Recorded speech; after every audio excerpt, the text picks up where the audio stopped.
High desert in the great American Southwest. I bid you all good evening, good morning, as the case may be across whatever time zone you reside in, from the Hawaiian and Tahitian island chains in the west, eastward to the Caribbean and the U.S. Virgin Islands. Good morning out there. South into South America, north all the way to the pole, and of course, worldwide on the internet. This is Coast to Coast AM. Good morning, I'm Art Bell. Coming up in a moment, Elizabeth Clare Prophet, an interview I've been waiting a long time for. It is a rare opportunity for you to hear Elizabeth Clare Prophet. She doesn't do a lot of interviews, and we'll talk about that. So we'll get to Elizabeth Clare Prophet in a moment. Now, Elizabeth Clare Prophet. She is a mystic, writer, lecturer, and spiritual teacher. But first and foremost, she is a messenger for enlightened spiritual beings called Ascended Masters. As a messenger, she is both spokesman and scribe, speaks and writes down the words of the Masters. In this role, she has recorded some of the world's most beautiful and profound spiritual teachings. The vast body of work she has produced includes more than 1,800 messages, or if you wish, dictations, that come through the agency of the Holy Spirit from various ascended masters, archangels, and other advanced spiritual beings. She and her late husband, Mark L. Prophet, have published more than 75 books, wow, on the teachings of the ascended masters.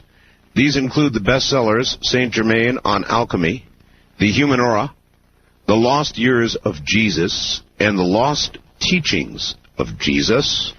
And I have much more I could read about Elizabeth, but instead I will simply go to her. Elizabeth Clare Prophet, welcome to the program. Thank you so much for having me. It is a rare opportunity to be able to interview you at all. You don't do a lot of them, do you? I haven't done it recently, but I'm going to get back on track. Back on track, huh? Right. I think I would rather have you sort of tell your own story, Elizabeth. In other words, when Elizabeth Clare Prophet, the regular woman, came to be changed. I had a profound changing experience when I was 4 years old. And this was the beginning of my spiritual life in this incarnation. I was playing in the sand in my sandbox that my father had built for me. It was a beautiful day. It was blue skies and clouds, and my parents had beautiful gardens that we worked together in, and all of a sudden I found that I was no longer in Red Bank, New Jersey, playing in my sandbox, but I was on the Nile River in Egypt. Egypt? In Egypt. And there I was, 4 years old, still, but I was in a different life, and I knew I was in a different life. And there were people around me. There was a governess or an attendant, and I was slipping the sand through my fingers, and after I was there for a while and got a hold of where I was and what I was doing, I came back almost on those clouds, back to my play yard, back to my sandbox. And when I collected myself, I ran up to the back door and I called my mother and I said, "This is what has happened to me. Please explain it to me. What did happen to me?" And because I have had a wise mother, she did not deny me. She told me in very simple terms that I had remembered a past life. So that was the beginning of my understanding that I had a mission. 3,300 years before, I had lived in Egypt, in that life, at the time of Akhenaten. And I recalled it, and I also saw very clearly in Mark Prophet, my late husband, the very same profile of Akhenaten. Elizabeth, can you recall when you were in Egypt, can you recall a physical form? Can you recall, in other words, was it with the clarity of a conscious experience in the here and now, or was there something different about it? It was very concrete. It was as simple as sand flowing between your fingers. I was just as real and concrete and physical in my own sense of it, at least. And there was just nothing to it. It was as easy as, it was soul travel when I knew nothing about soul travel and the word hadn't even been coined. Yes, a lot of talk about it now, soul travel. So that began an obvious change for you. Well, I then decided, well, I have to find a church. I have to find out about God. I have to find out what Jesus wants me to do because I know I have a mission in this life. And so I went to every church in town, and I found that much of what was being said was like a milksop. It really wasn't getting to the core of inner communion with God as a mystical path, as something we live every day of our lives.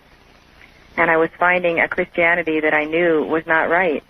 I knew in my own heart that Jesus taught the mysteries and that he gave them to the inner circle and then to the wider circle of the other 70, and that somehow world religion today, or Protestantism and Christianity itself, Catholicism, were simply not willing to tell the truth about the message of Jesus Christ, and it became a fire that would burn in me that I could not put out. I had to follow that fire until I would have all the answers. You are convinced that there is a big missing part of Christianity not told that involves the teachings of reincarnation. Is that about right? That's absolutely true, that reincarnation was removed in 325 A.D. in the Council of Nicaea. I believe that is absolutely correct, yes. And why was it taken out? Was it a fear? It was a control factor as they recrafted Christianity and stripped out everything that was wonderful about Jesus Christ and the saints. They wound up with the theory of reincarnation that was kind of a leftover. And what happened was they realized that they would never be able to control their followers if they retained reincarnation. So they threw it out. They absolutely threw it out because they wanted people to know that they only had one life, one chance to make it. They'd either go to heaven or hell. And if they had left the people to reincarnation, they can say, well, we won't go to church in this life. We'll go in our next life. Would also affect the fear of death itself, I suppose. And as you point out, control.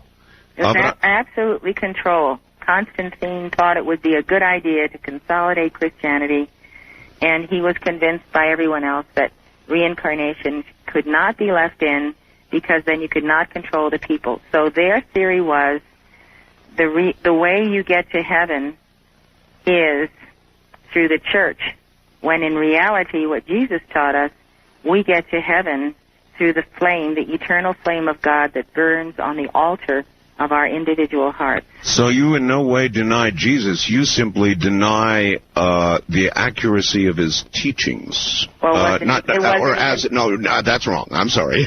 The way they were passed on. That's right. And Origen of Alexandria and many very sharp people were not able to undo this. So Nicaea led inevitably to the rejection of reincarnation, since reincarnation goes along with the idea that salvation is a matter of individual effort rather than status in the church. Elizabeth, what do you consider to be the best evidence for reincarnation? Regressive hypnosis, that sort of thing?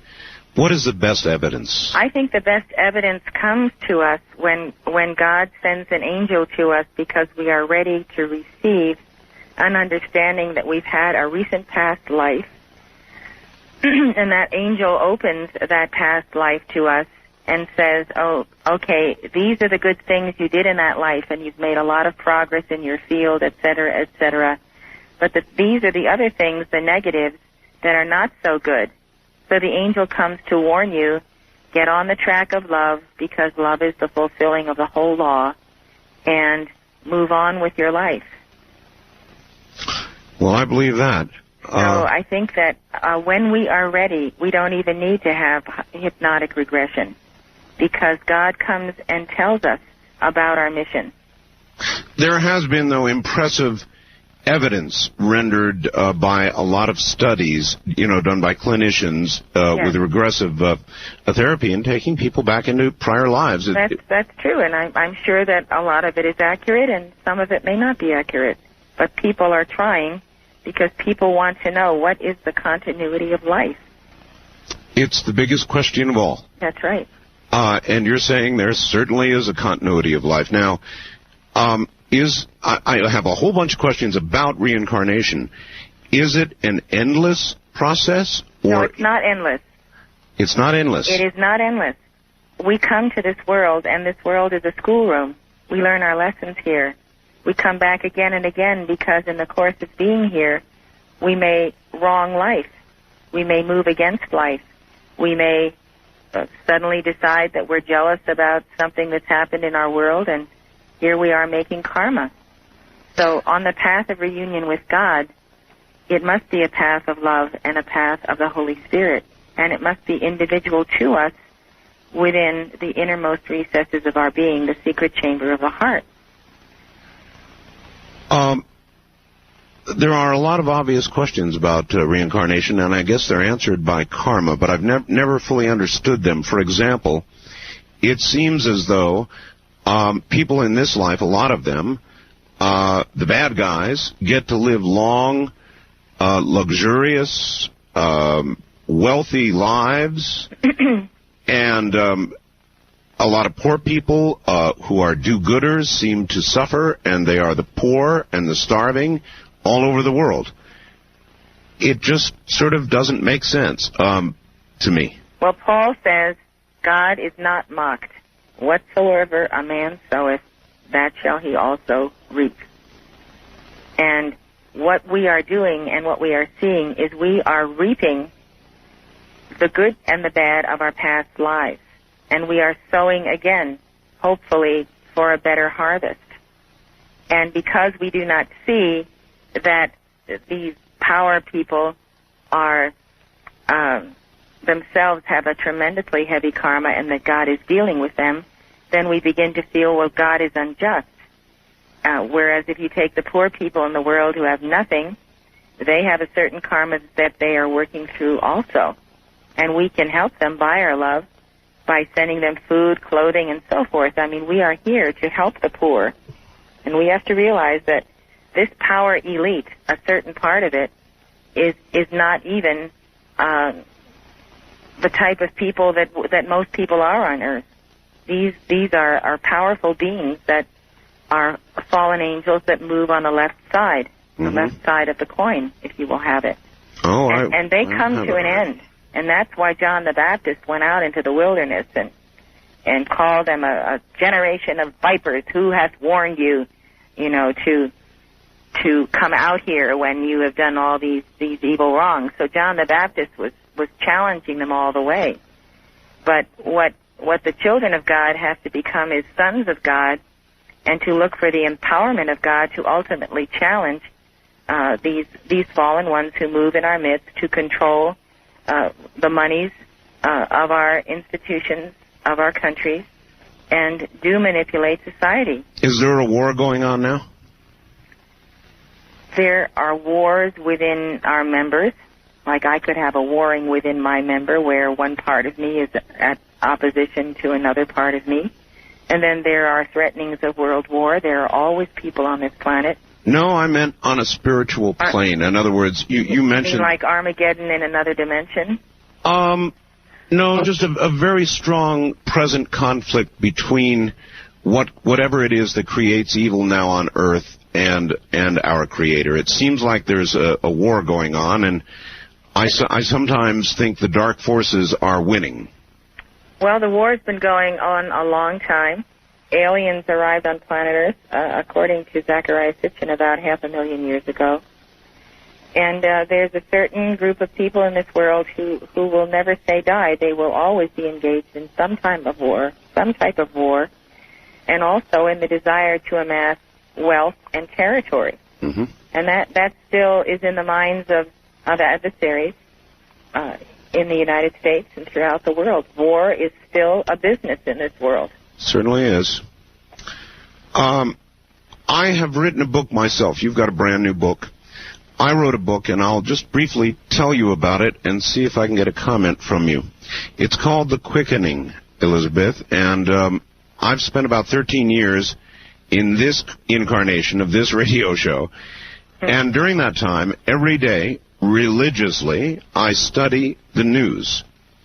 And I have noticed over the last decade or so that events in every single area of human endeavor, social, political, geophysical, economic, in every endeavor of human activity, events appear to be accelerating at an exponential rate. And I just called it The Quickening. It's just a name I gave to it. But it seems to me that we are headed for an event. I am not a prophet, and I don't know what that event would be, but I see us racing toward something at an ever-increasing speed. What might that be? We move in cycles, so we are at the conclusion of the Piscean age. The cycles are approximately 2,150 years. And, for instance, during the age of Pisces, we have reincarnated again and again. And some of us have sown well and reaped well, and others of us have gotten into all kinds of different practices in the Middle Ages, of witchcraft, black magic, and so forth. What's happening is when you come to the end of an age, there is a recompense. And all of us who have been in the age of Pisces need to balance the karma we made in that age, the good karma and the bad karma. And if we come out on top with more good karma than bad karma, that's good. But many times, because people do not have real spiritual teachers, they don't have guides, they don't have prophets, and the Dark Ages descend, the people do not know the way to go. And so we find ourselves making karma when we should be balancing karma. So the karma of the Piscean age has fallen due, and it is accelerated, and it is coiling down into the physical plane. It started out in the etheric level, then it goes to the mental belt, then it goes to the desire body of the earth, and then it finally hits the earth body itself. And that's when diseases come about, all kinds of wars, all kinds of tornadoes, hurricanes, upheavals, deaths, all kinds of strange things start happening because individual karma is being visited upon each one of us. Well, that's exactly what I see coming.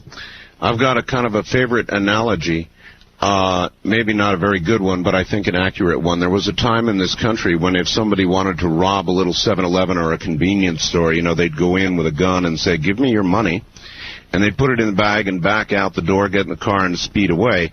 Today's robbery seems to include going in with a gun, saying, "Give me your money," and then as an afterthought on the way out, with no regard for life whatsoever, killing the guy behind the counter, then speeding off. In other words, there has been a cheapening of life. It doesn't mean what it once did.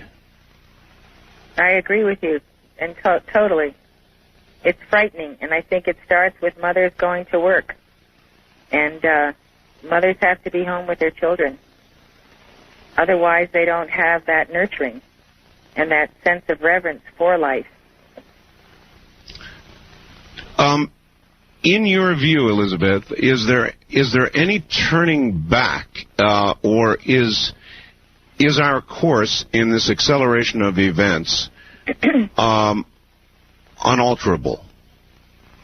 Did you say unalterable? Alterable, yes. Are we unable to change what is coming, whatever it happens to be? I think that permanent change comes through the Holy Spirit. And I think we should all be communing with the Holy Spirit. We should know that the Holy Spirit is not just a spirit, but also a very high master who is called the Great Lord, the Mahachohan. All right. Elizabeth Clare Prophet, hold on. We're at the bottom of the hour, and we will be right back. You might want to stay planted right where you are. My guest is Elizabeth Clare Prophet. She hasn't been doing a lot of interviews, but kind of back on the circuit. She's got a brand new book. Fascinating title. It's called Reincarnation, The Missing Link in Christianity. KYNE. Once again, Elizabeth Clare Prophet. Elizabeth? Hi. Hi. I would like to deal with, a little bit with you, with the essence or what really is on what we call the other side. It's humanity's greatest question.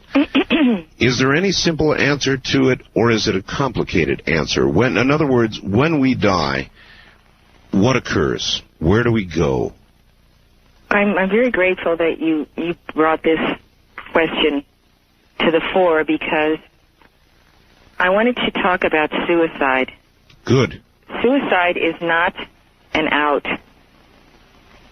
And in reality, those who commit suicide find out very quickly that they do not move from where they committed that suicide.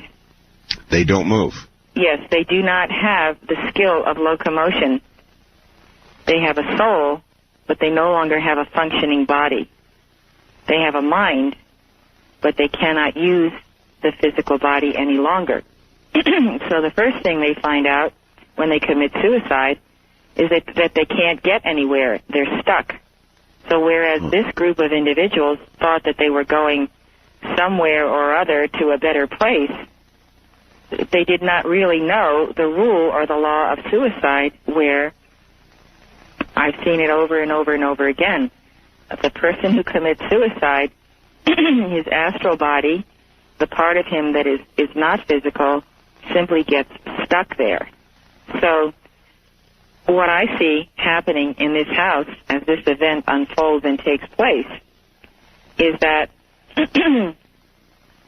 these individuals woke up to the fact, after they committed suicide, that they have gotten nowhere, zilch.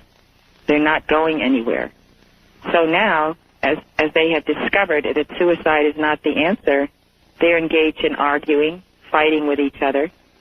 They're not touching each other, but they are reaching a level of being absolutely furious because they've been duped and now they can't get back into their bodies.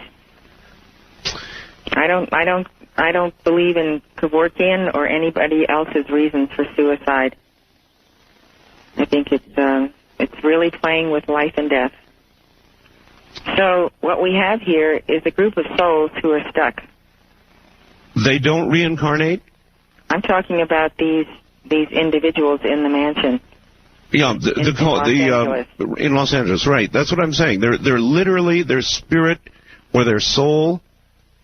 And by the way, may I ask, is the spirit and the soul the same thing? No, not really. If you take soul with a lowercase s, you find out that the soul that is within us, and it is attached to the solar plexus chakra. Actually, it's attached to the seat of the soul chakra just below the solar plexus. That is the place where the soul resides in our bodies. And that soul does not have immortality until that soul becomes the bride of her holy Christ self, who is at a much higher plane. So as long as the soul does not have immortality because she has not balanced her karma, she is vulnerable to going through death. So what we want to do, what is our responsibility as people, is to protect our soul and to elevate that soul until that soul becomes the bride of Christ within us. Then we make the step from our mortality to our immortality. I don't know if you've heard of the Blessed Mother of our Lord, but she has counseled us to pray unceasingly for souls who will die unless they come into union with God before the end of this life. And that's part of the being at the end of the age of Pisces. Can a Buddhist achieve that? Anyone can achieve union with God. Anyone can nurture the soul so that the soul then becomes a part of the reality of ourselves. Our highest reality is the I am that I am. the manifestation of God as Moses taught us. And then comes the mediator between that God and our lower self, and that mediator is the Holy Christ self. And each one of us has a Holy Christ self, and sometimes we call that person our guardian angel. But the Holy Christ self is our mentor and teacher, and he stays with us lifetime after lifetime after lifetime. And when we walk and talk with him and commune with him, he teaches us profound truths.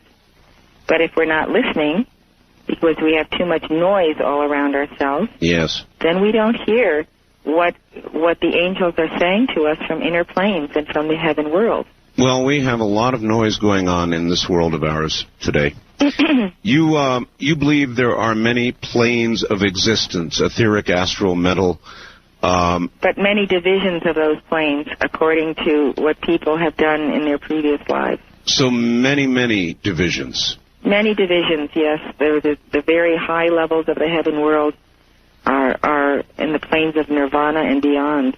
I interviewed the late Robert Monroe before he died.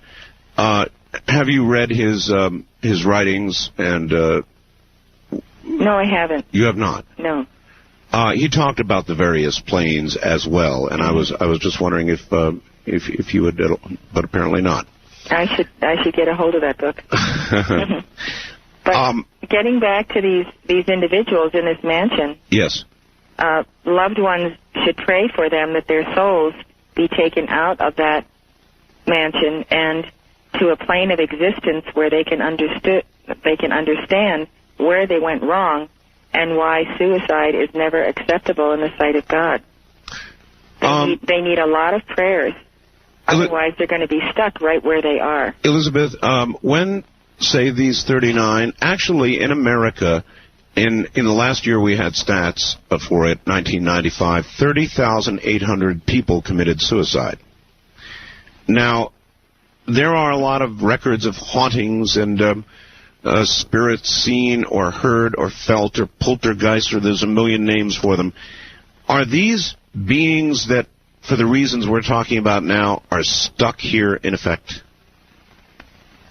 The soul of the deceased is stuck where, what is it saying? It goes, wherever we are, that's where we lie, in a conclusion after a fashion. So a kind of... What we're saying here is the soul is sealed in the seat of the soul chakra, and that soul must move to gain her immortality.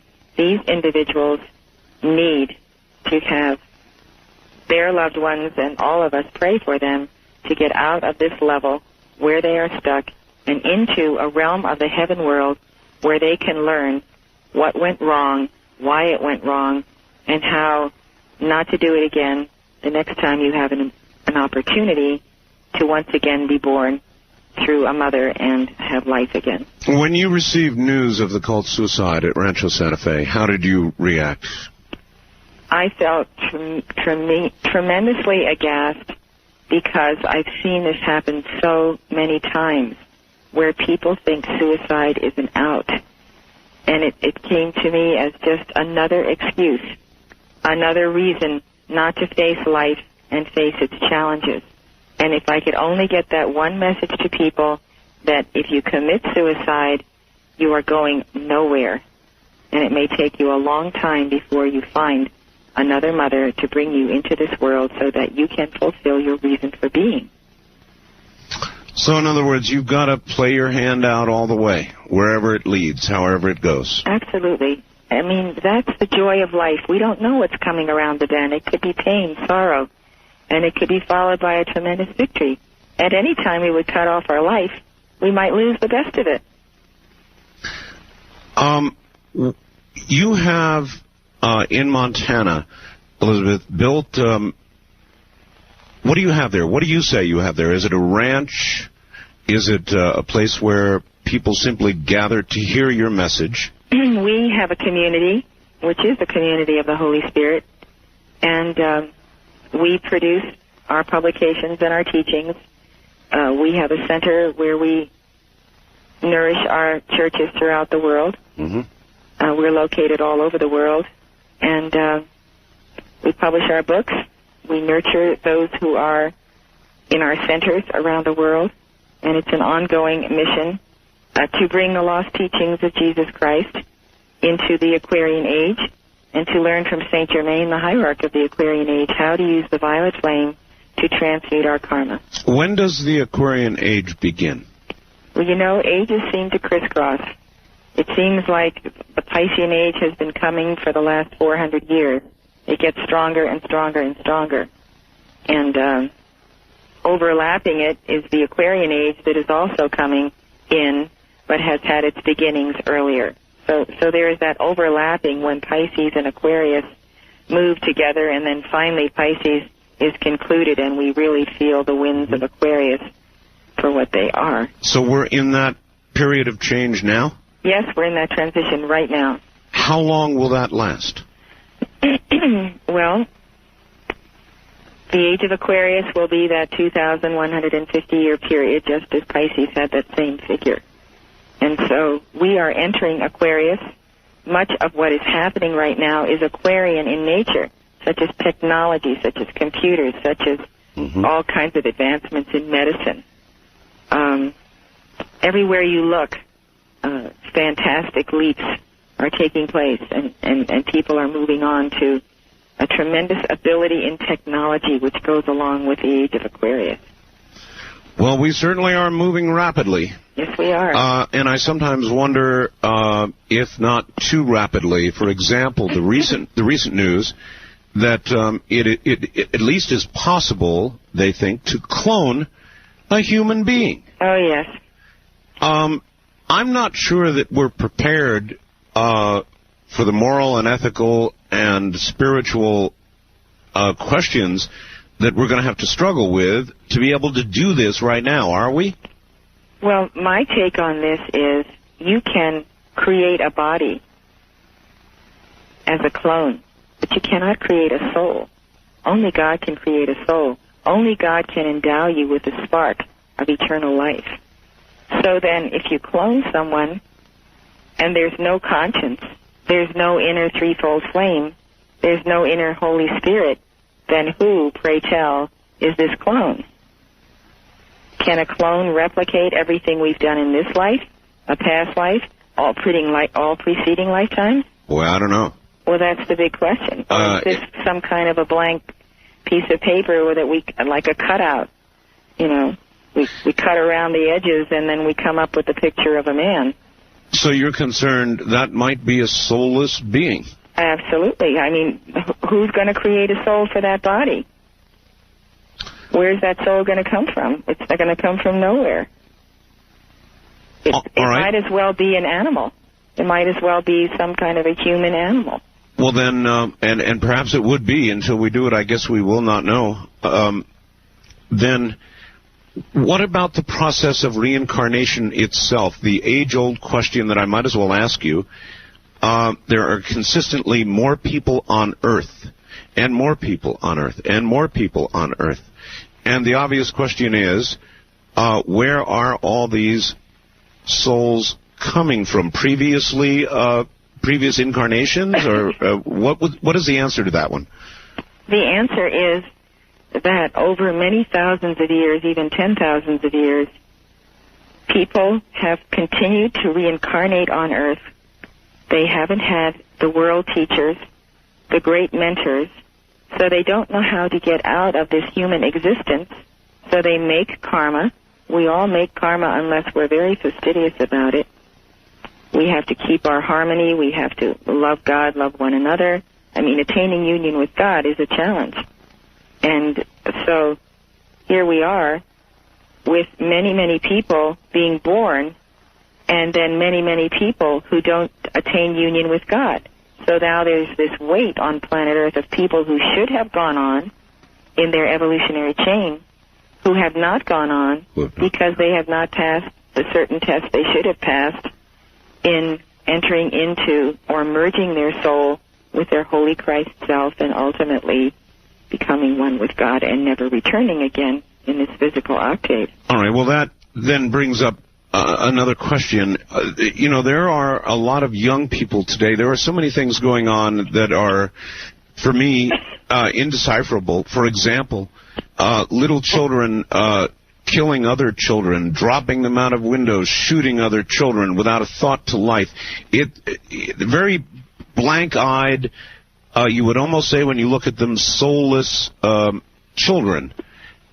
Is that going on Earth today? Are there people walking around who, as we understand it, literally don't have souls?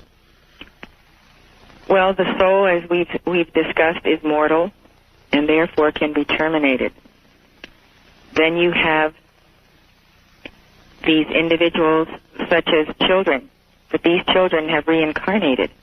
The question is, what is their background? How can a child of 6 or 7 or 8 kill another child or a baby? We have to look at that person's past life.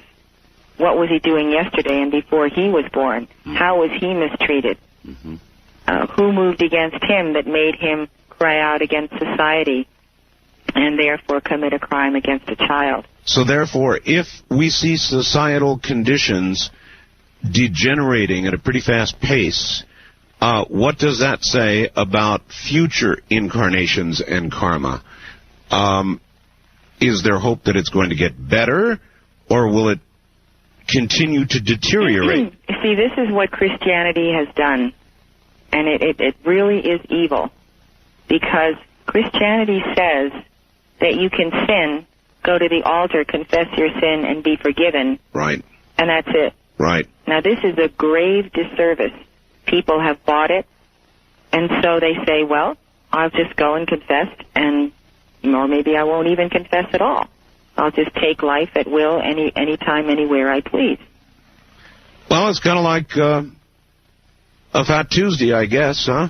Where you can go out and sin to your heart's delight, and then you've got to get real religious for a while, and it's apparently forgiven. Or sin on Saturday and confess on Sunday. I have always had a hard time buying that concept. Once you've committed something wrong, it seems to me expressing sorrow over that doesn't change it in the end, does it? No, but we have a record of what happened, and Saint Germain has come to our rescue with his gift of the violet flame. And the violet flame of the Holy Spirit is actually an energy that transmutes our wrongs so that we don't have to keep carrying them. So what I'm going to be teaching this coming weekend is how to use mantras, how to use dynamic decrees to call forth the violet flame to transmute errors that you have made.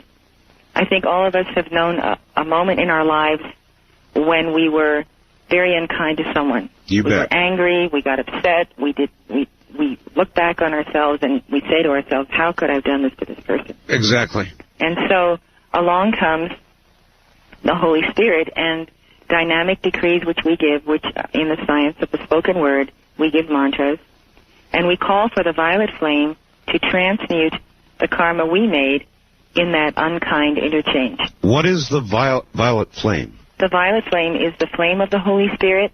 It is the color of violet. Many of your listeners tonight may actually have someone there in their homes, and they can see the aura around the person, the violet light around that person. Oh, yes, auras. Yes, and so when the aura is in that level of the violet flame, it's highly attuned to the Holy Spirit. All right. Take a good rest. We're at the top of the hour, and we'll be back shortly. And we'll be joined at that time by Los Angeles and San Francisco. My guest is Elizabeth Clare Prophet. It's going to be an interesting morning, so stay right where you are. K-Y-N-E, the sound of the valley. My guest is somebody you may never have heard. You've probably heard of her, but in all likelihood, you've not heard her. This is your chance to do so. She is Elizabeth Clare Prophet. Coming up again in a moment. All right, back now to Elizabeth Clare Prophet. Welcome back. Hi. Hi there, Elizabeth. May I ask you a little bit about the press? Now, for a long time, you did not do interviews. Now you're going to go back on the circuit again. and I'm wondering how you feel in your life you have been treated by the press, local, in Montana, national, when you have said things, when you have been in the news. How would you rate your treatment by the press? Oh, I would say it's capricious. You know, now and then you get a good article, but you don't always. And depending on popular opinion and how much opinion there's going for you or against you, the press will follow the popular opinion. I've had very good articles in the Wall Street Journal, other international papers, and when people are on to you and they feel that you're weak, then they move against you. When they feel that you're strong, then they don't move against you. It's kind of, it's kind of an up and down thing. It's like the stock market, as you were saying. Well, that's right. You had an interview not too long ago with 2020, and I thought they did something of a hatchet job on you. How did you feel about that? Well, I have my PR department and my man who takes care of the press, and I don't bother looking at that stuff. So in other words, you even after the interview, you don't watch to see how much of you has been left on the cutting room floor? No, I'm not interested. I am absolutely not interested in it. I am in communion with God. I do my job, and I can't just follow what, people are going to say about me. All right. After the suicides at Rancho Santa Fe, did you review any of the material from the Heaven's Gate website or any of the material about what these people believed? I peripherally looked at it, turned it over to my staff who deals with these kinds of matters that have to do with touchy subjects that would reflect on us and so forth. Sure. And they do a really excellent job. I have a department, a PR department devoted to it. Otherwise, I could be called away every single day because of something somebody said in the newspaper. Sure. And I decided to just quit it. I don't have to hear about these things. I certainly was concerned, very concerned about this event happening, however. Of course. There's no question about that. All right. So that the audience might understand and I might understand, I read a lot of the Heaven's Gate material. Yes. And frankly, there is not a lot of difference in terms of what they believed regarding planes of existence and some of what you talk about. What is the difference between the path that they took and the path that you are on? On the path that I'm on, suicide is always unacceptable because it's taking God into your own hands. And that's what I feel is the downfall of anyone who takes his life. I couldn't agree more. Otherwise, though, if you did a little bit of reading about their belief systems, they were not altogether on the wrong path, were they? No. Then how did they get on the wrong path? I mean, how do you think it happened? Do you have any idea how you get from where you are to where they went? What went wrong? I came to the conclusion as I was pondering this subject this week that these people do not have enough of the God stuff in them to be centered in that flame in the heart to remain as individuals. It seems that at some point they gave up their independent identity and became one group who are all going to do the same thing and they're all going to go somewhere together. It's very odd to me that highly intelligent people cannot see the folly of their doings, and I had to conclude that they must not have spent much time meditating on the tremendous power that God has placed in the heart flame that beats on the altar of our heart from the time we're born to the time we leave. That is the heart flame of God. And when you have that, live that, walk and talk with God, you become very individualistic. You go back to the prophets and to Moses and the great lights that have come down to us. These individuals are not going to be moved because there's 38 of them or there's 37 of them. These people are not moved because they have a separate identity. And these people seem to not have had a separate identity. They saw themselves as almost like a flank of birds, one whole. All right, well, the lack of a separate identity is typical of the way people will describe the effect of somebody in a cult. And, of course, people have said that what you do amounts to a cult. I'm sure you argue with that. To me, it seems a cult, as opposed to a mainstream religion, only seems to be a difference in size. I can't quite figure it out. A cult is very difficult to define.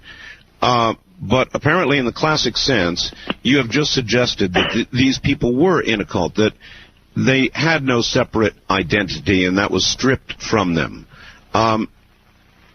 You do not teach that, do you? I don't teach what? You don't teach that. In other words, you don't, in your teachings, strip individual identities. On the contrary, if you just look at the chart of the I Am Presence that is at our high altar, you see that each individual person who is a son or a daughter of God is centered in the Holy Spirit, centered in the Mentor, the Holy Christ Self, centered in the threefold flame. And that empowerment comes from within. It doesn't just come from without. It comes from the deep knowing that we have a part to play in God. Can people, right now, organized religion, except perhaps at the edges, is shrinking in size rapidly. And so it is reasonable then to ask whether it's possible for people to get back to God without returning to organized religion. Well, organized religion is kind of takes in the whole waterfront. Sure. Depending on who is the pastor, who is the teacher, who is the leader, whether that leader is up there carrying on histrionics and, leading people astray, or whether you really have profound leaders who walk and talk with God daily, who listen to the inner voice, who obey that inner voice. These people are the ones we want to follow. You have spoken with and transcribed messages from ascended masters. What can you actually tell us, if anything, about what the future holds for us, for humanity, for our world? What do you know of, in other words?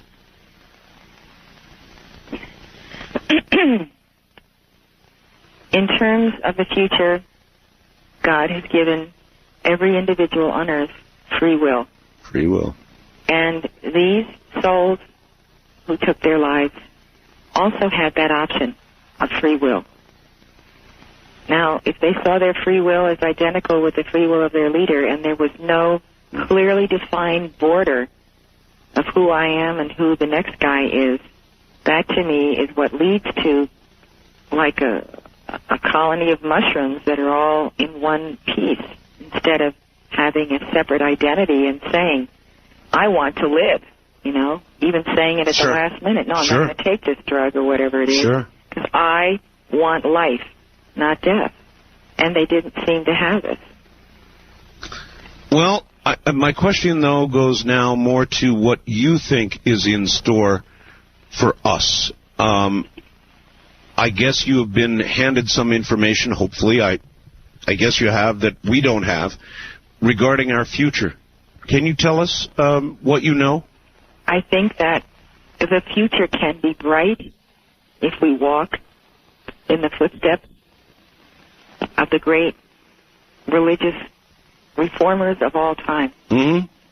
And I think that if we decide to go into drugs and allow our children to do so, we allow our civilization to go down.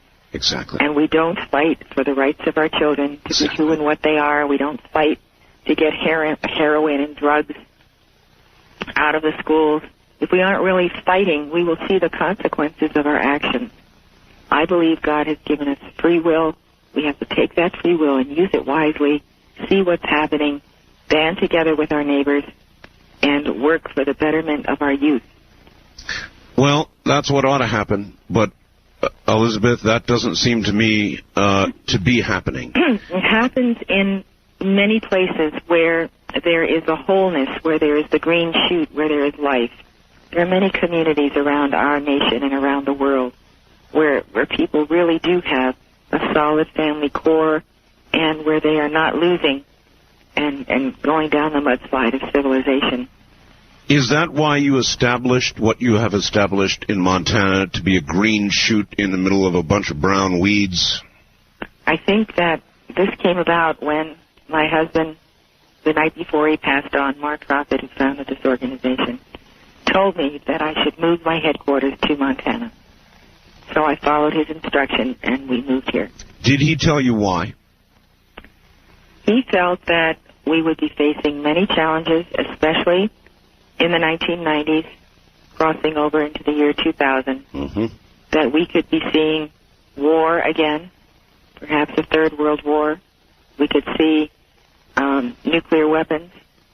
We could see a breakdown in society. We could see the problems of our military, that they do not realize that we must have defense, even though we may never use that defense. We need to have that defense in place.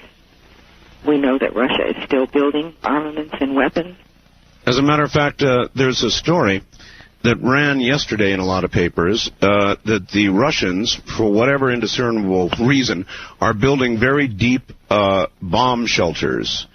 Now, that doesn't sound to me like a nation that's thinking war is all gone and over and nothing to worry about. They're building very deep shelters in Russia. Well, they have been building them for many, many years. I would say at least since the end of World War II. So the Russians mean business, and they are building those shelters because they are determined that they are not going to be the ones that are going to lose this fight. And the Russians believe that he who hits first is the victor. Well, they may be right. Yes, they may. Or perhaps everybody is the victim. However, they've decided that at least some of them, no doubt the elite, shall survive. And to some degree, then, it is fair to say that what you have built in Montana is your own, what your ex-husband, your former husband, told you to do. To build our shelters, to be prepared to survive. So many people today in the United States say, "Well, why should we do anything? Because we don't want to be here. We don't want to be in a world that's had a Holocaust and all of this fallout on our heads, on our houses, on our people. So we're not going to worry about building shelters. We're not going to worry about the future because we don't want to be around." Wouldn't want to be in a world with a bunch of dying people and radiation all over the place, that sort of thing. And so we then decided to say, okay, we're going to choose life, not death. And life may entail that we be underground for a number of weeks if there are nuclear weapons that come across the United States. And after that, and after the fallout settles and we come out, we have prepared our seed. We've prepared those things that we can grow. We're prepared to till the earth. We're prepared to survive because we believe it's our responsibility to live and to send forth our posterity to once again recreate this world the way God intended it to be. And the United States government is not providing what the Russian government is providing for its people. No, it's true they're not. And it's reasonable to ask why the Russians are doing this if they show, if it's going to be war no more. So I tend to agree with you. Do you have any sense of when this might come, where it might start? I mean, do we look at Israel and the Middle East as so many people believe? Is there a way that people can know the time is drawing near? I think the time is drawing near, and I think while this time is drawing near, the most important means we have of change is transmutation by the violet flame of the Holy Spirit. And if you like, I'll be happy to give you an example. Please. What a violet flame decree is about. Yes, please, do. Okay, this decree is called, I am the violet flame. When we use the name of God, I am, we are saying, God in me is. God in me is the violet flame. So this is how I would give this dynamic decree. I am the violet flame, in action in me now. I am the violet flame, to light alone I bow. I am the violet flame, in mighty cosmic power. I am the light of God, shining every hour. I am the violet flame, blazing like a sun. I am God's sacred power, freeing everyone. That's a simple decree. The energy comes from the I am presence. We are directing the violet flame into action in our being. We bow to the light. We invoke the cosmic power of God. We visualize ourselves in a blazing sun, and we call for the freedom of everyone. So, you are not what happened in Rancho Santa Fe. You are not a group of people prepared to bring upon their own apocalypse, which is what I think eventually occurs to most cults who feel it's on the way. When it doesn't arrive, they then create their own, bring upon their own. You are simply saying that you are preparing for what you believe is coming, and if it does not come in your lifetimes, that's just fine, but you vote for life, not death. That's right. And that's what Moses said on his deathbed. He said to the children of Israel, choose life, not death. You are going to be speaking, I think, in San Diego shortly, aren't you? Yes, I am speaking in San Diego. April 12th and 13th at the, Wyndham Emerald Plaza Hotel. Is that correct? That's right. How do people find out about that? Well, our seminar is April 12th, Saturday, and April 13th, Sunday, from 1 to 6 p.m. on both days at the Wyndham Emerald Plaza Hotel in the Crystal Ballrooms 1 and 2. That address is 400 West Broadway, downtown, on West Broadway and Columbia Street in San Diego. Why have you decided to go back on the circuit, to go back on the air? You've written a book suddenly? Yes, I've written my book. And suddenly you're very public again. What changed? Why did you decide to do that? Because I feel that we have a window of opportunity of 3 years or less to give people a real spiritual dimension and a Holy Spirit-centered life where no matter what happens to them, whether we go into a golden age or whether we see a period of great darkness, that the people I talk to, that I give that empowerment to, of the science of the spoken word, that they will have something to hang on to no matter what happens in this world, in the United States, in the whole planet. Do you think, in fact, life will go on? I visualize a change, and I don't know what it is, whether it is a gigantic spiritual event, a physical event like a war. I have no idea. I just know we're racing towards something, and it seems to me there will be something on the other side of that. It's not the end of the world, but there's going to be a big change, isn't there? I think so. I think that life will go on, but it may go on quite differently. And I think it depends how much prayer force we bring to the altars of our churches, our synagogues, our mosques, our temples. All right. Elizabeth, stand by. We're at the bottom of the hour. We'll be right back, and I will take some calls. Or Elizabeth, well, I guess I should say. Once again, back to Elizabeth Clare Prophet. And, Elizabeth, yes. I would like to ask you kind of an off-the-wall question. I am very definitely married to my soulmate. It's not something that I had to consider. I knew it instantly, and I've known it ever since. How do people find that person out there that really is their soulmate? There's a lot of people on the planet right now. How do you go about searching out that person who is right for you? I think if you clear your aura and the aura of the etheric, mental, physical, and desire body, if you make yourself a clear transparency, it's almost like you're a lighthouse. You have the light going out from you, and your soulmate may recognize it from the other side of the world. It's almost like when looking for one's soulmate, you almost have to be a sleuth because there's so many millions of people in the world. But truly what God does is he brings together those whom he desires to bring together, and many, many people have married their soulmates. So then it's something you have to do. It's not like going out and just searching and searching and searching, or bar hopping, or whatever it is people do to try to find a mate. Mm-hmm. But it's something that comes from you and is then recognized, and it just happens. I think it happens. You know, I believe in love at first sight. I think you can recognize your soulmate the moment you see him or her. Exactly. I do, too. I experienced that. Could you explain to the audience just who Saint Germain is?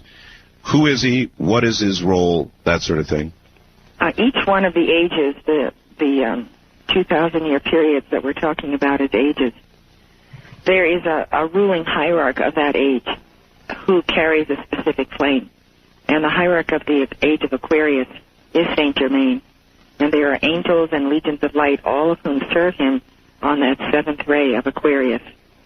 So it is his time to rule the world for that 2,000-year period. Saint Germain was embodied as Francis Bacon. He was embodied as the prophet Samuel. He had tremendous skills and ability in the French courts. He could change metals into gold. He was known as the Wonder Man of Europe. He made his ascension several hundred years ago, and he is the one who will guide us through this 2,000-year period, and he is greatly beloved by his students throughout the world. And has Saint Germain told you, and I mean you, not your late husband only, but yourself as well, what is just ahead for our world, this transition? I think that if we all recognize that we are facing major challenges in our homes, in industry, all over the world, in our government, and we can meet those challenges by praying daily.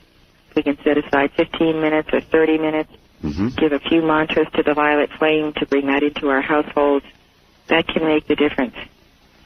We need to realize that we need Saint Germain. He's here for us. And we have to call to him, and we have to say, beloved Saint Germain, help us to right this planet. Help our families. Help our children. Help the world. And we have to implore on our knees before God that God might give us intercession through Saint Germain, through other saints in heaven. We have to be a part of the process, and we can't give up. We have to work as hard as we can to make this happen, to turn around the darkness of the world. And if it comes upon us, then we can say to our posterity, we tried, we gave it our best, and this is what we were able to accomplish. In Montana, do your neighbors understand you for the most part, or misunderstand your message and what you're saying for the most part? Well, we've had the Royal Teton Ranch since 1981 when we purchased it, and it's now 1997.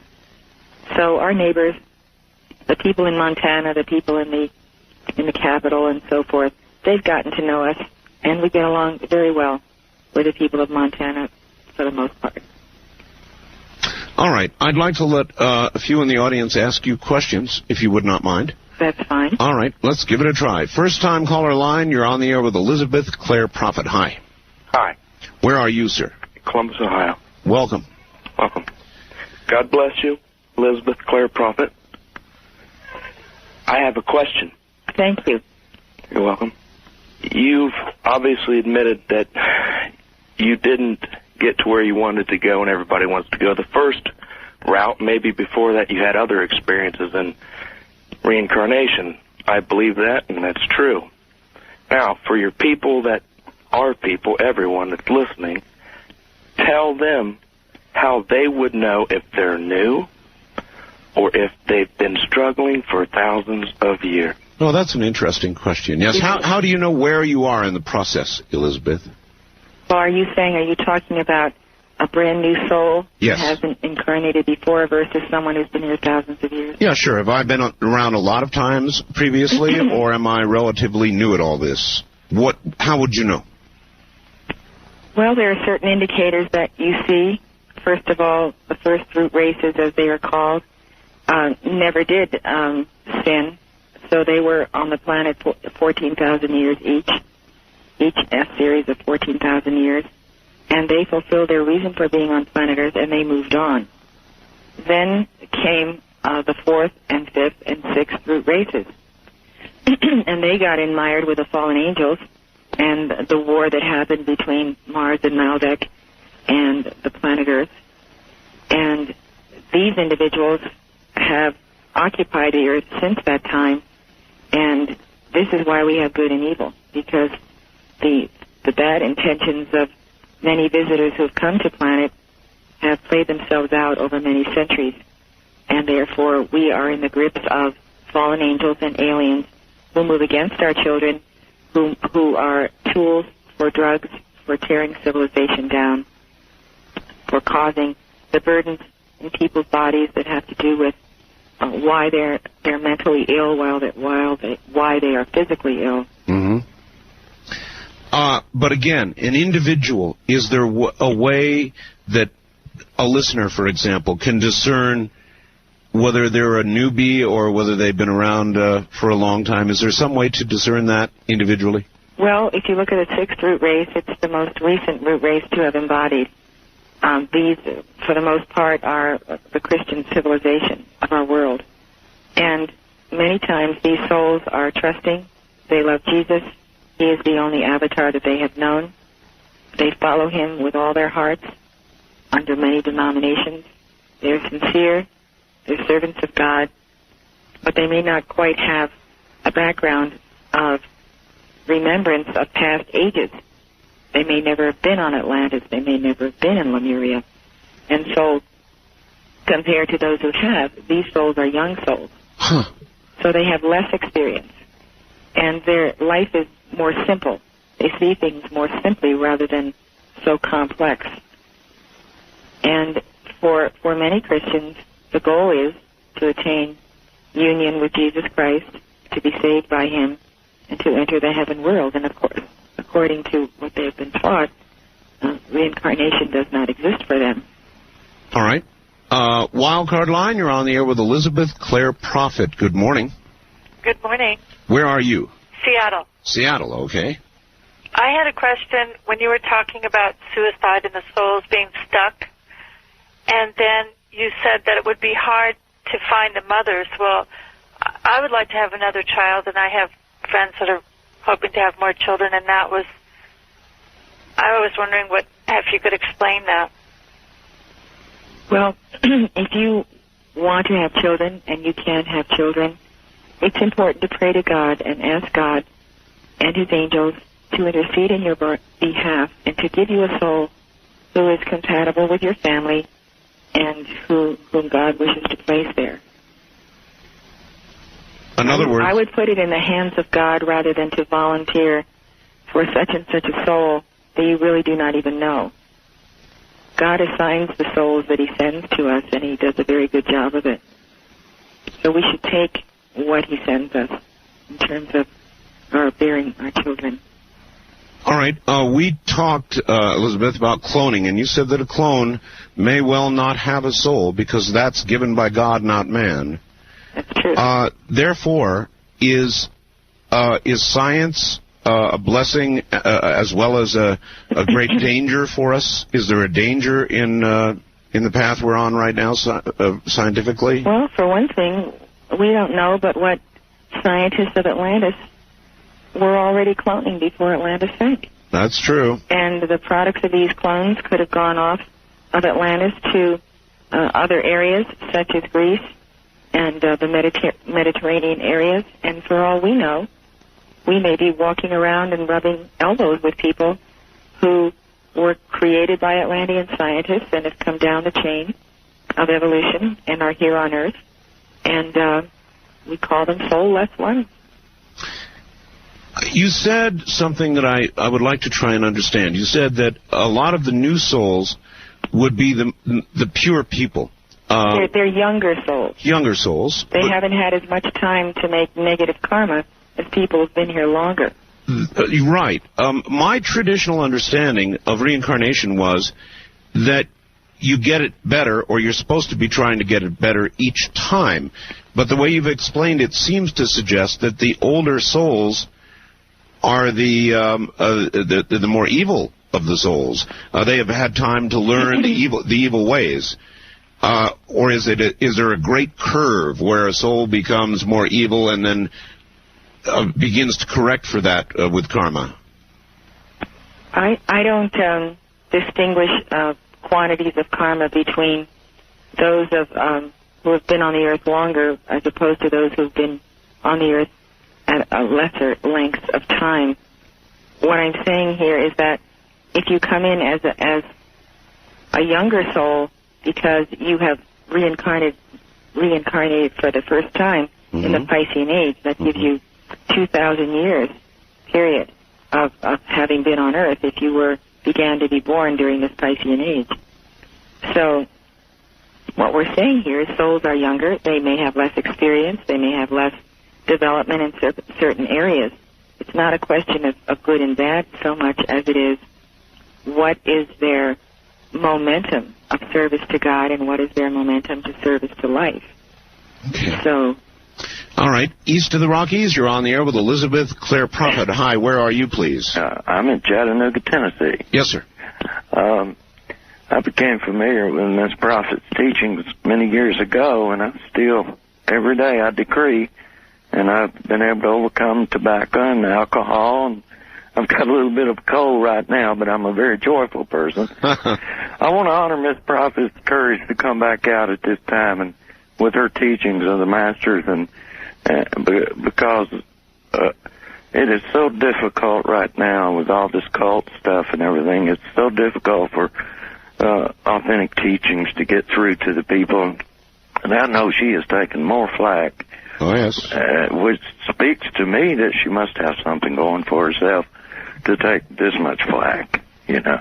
Well, sir, as you well know, I've been in that bucket here recently, too, and there's something I've noticed, and that is, and I wonder if you have, Elizabeth, that the media, for the most part, decides what the story is going to be, and then most times they don't let the facts get in their way of telling that story the way they want it to be. If they have decided that Elizabeth Clare Prophet or anybody else is a cult leader, by gosh, they're going to tell that story no matter what.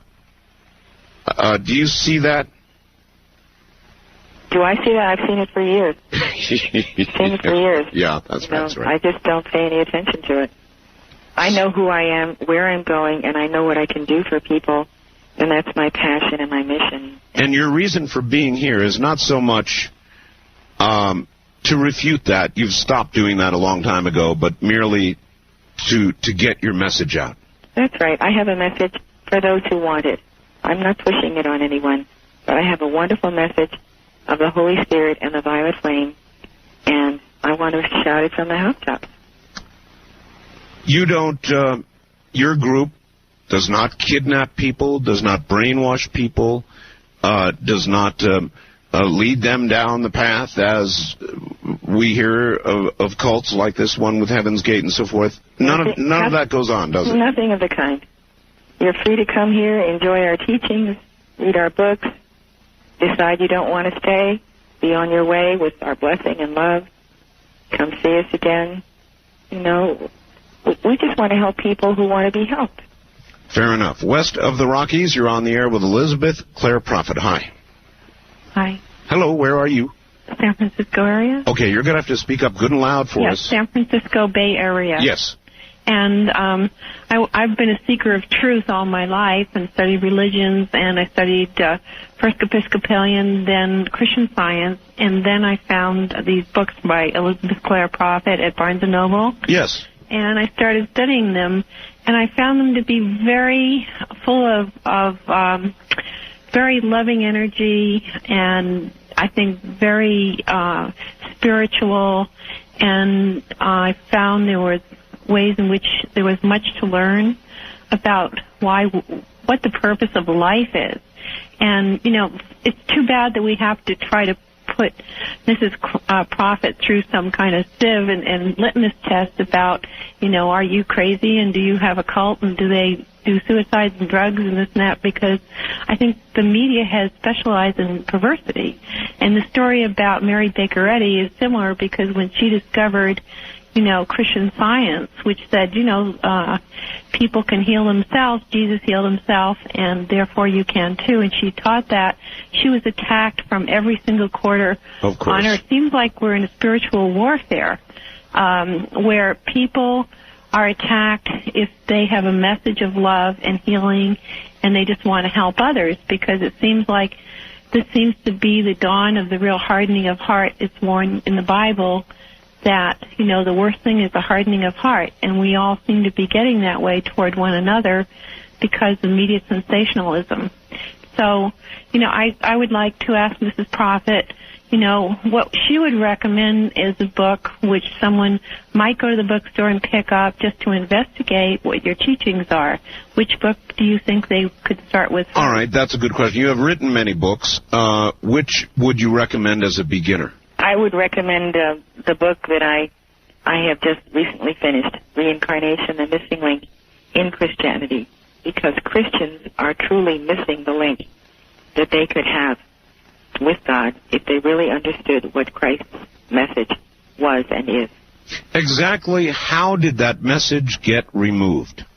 Well, as we were saying earlier, the Council of Nicaea, the situation of removing reincarnation because it was a threat to the church hierarchy, because the people would not have to toe the line. They knew that they were going to re-embody.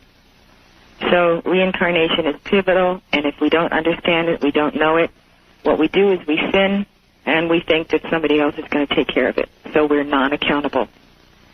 We're non-accountable, and that's a real problem.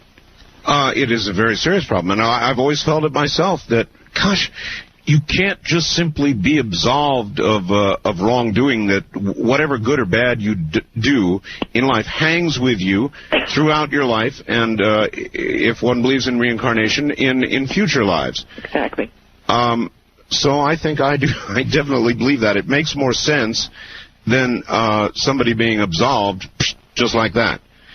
And I know that flies in the face of a lot of contemporary Christian teaching, and it makes a lot of fundamentalists very angry to hear the kind of thing you're saying, because they believe, why, anything I can do can be forgiven.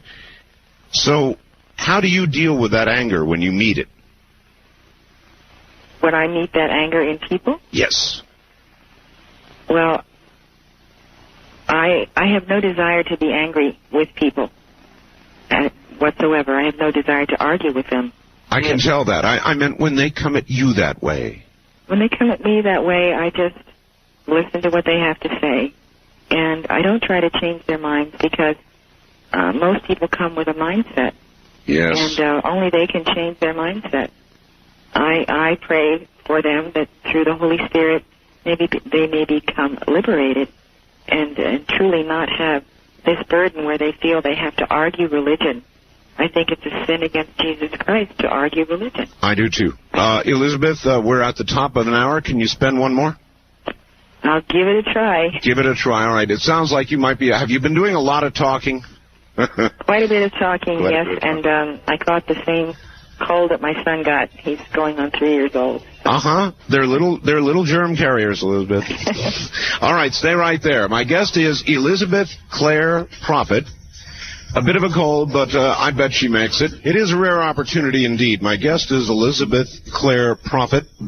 She's got a bit of a cold, but if you'll sit and listen with an open mind, you actually might hear something.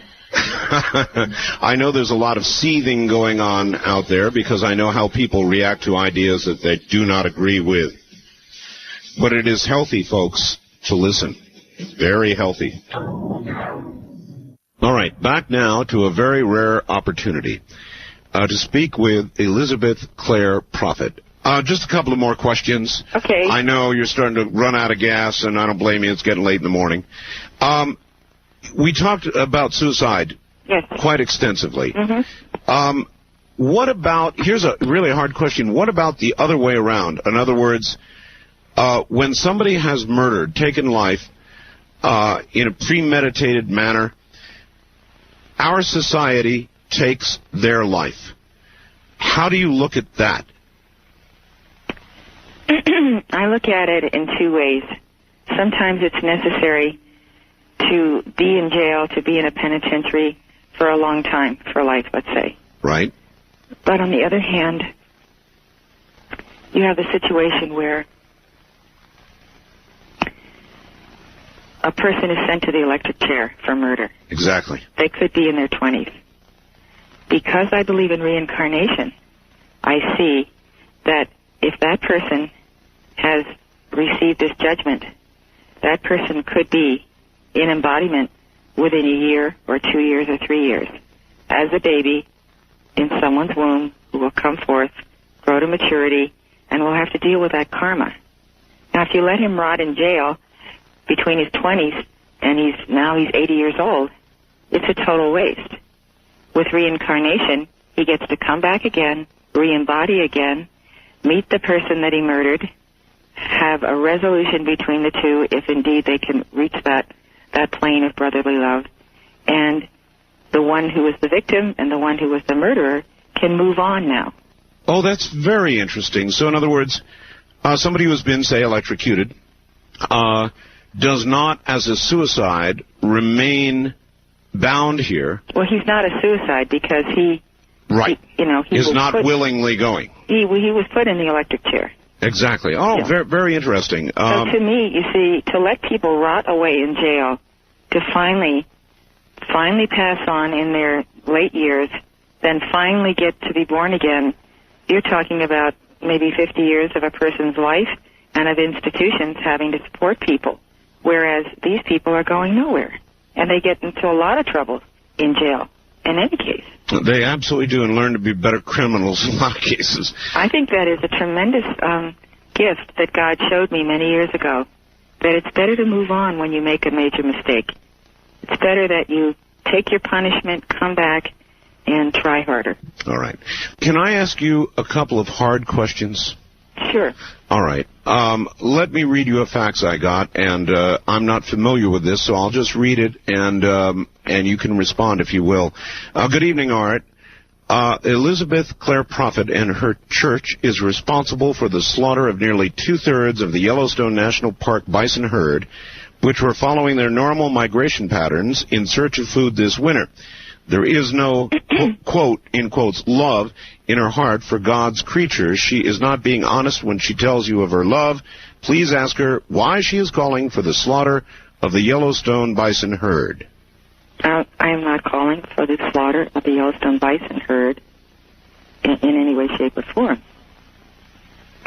Why do you think Pam in Eugene, Oregon, has come to the conclusion that you have? Well, in past years, what has happened is through perhaps not necessarily handling the situation the best, the Yellowstone Park has allowed multitudes of bison to come through onto our properties. Then they have to be killed on our properties, and it becomes a tremendous mess. And so what has happened is Yellowstone Park has become more accountable to the situation of the bison. And many bison were outside the park, not necessarily on our property this winter. They've been all over Gardner, all over the roads, all over the highways. They've been everywhere. There is also a disease problem, isn't there? Yeah, well, it's brucellosis, and that affects our cattle. And our cattle is on our ranch, and that cattle produces their young. And if the bison get near them, our cattle can be compromised by the brucellosis of the bison. I think that the herd in Yellowstone Park should be reduced to accommodate all the bison that should be in that park, so they don't need to exit the park and come on private property and then put that in the hands of the ranchers that then have to deal with the question when it's not even our problem. Okay. Hard question number 2, and I don't really think this one's so hard. On your ranch, it is said you have quite a stock of weapons. Now, I have no problem with that, Elizabeth. I have a fair stock of weapons myself. I live in a very isolated area, and frankly, the authorities who might help me if I got in trouble would arrive probably in time to draw a chalk line around my body on the floor. not to help me get out of the trouble. I'm going to have to depend on myself to do that, and so I do. But people will, of course, look at your accumulation of weapons and attach really dire meaning well, first to it. of all, what I want to tell you is that according to the Constitution, people have the right to bear arms. You betcha. The people who live in our community and are a part of our ranch are free to own guns as they see fit as private citizens of the United States. The church itself does not stock weapons. Individuals may do so if they are concerned that we may have a nuclear war, not the scenario we've been discussing this evening. Right. They want to be able to protect their families and their homes. And they live all up and down the Paradise Valley in long stretches of mileage. And most people in Montana, you will find, hunt. You bet.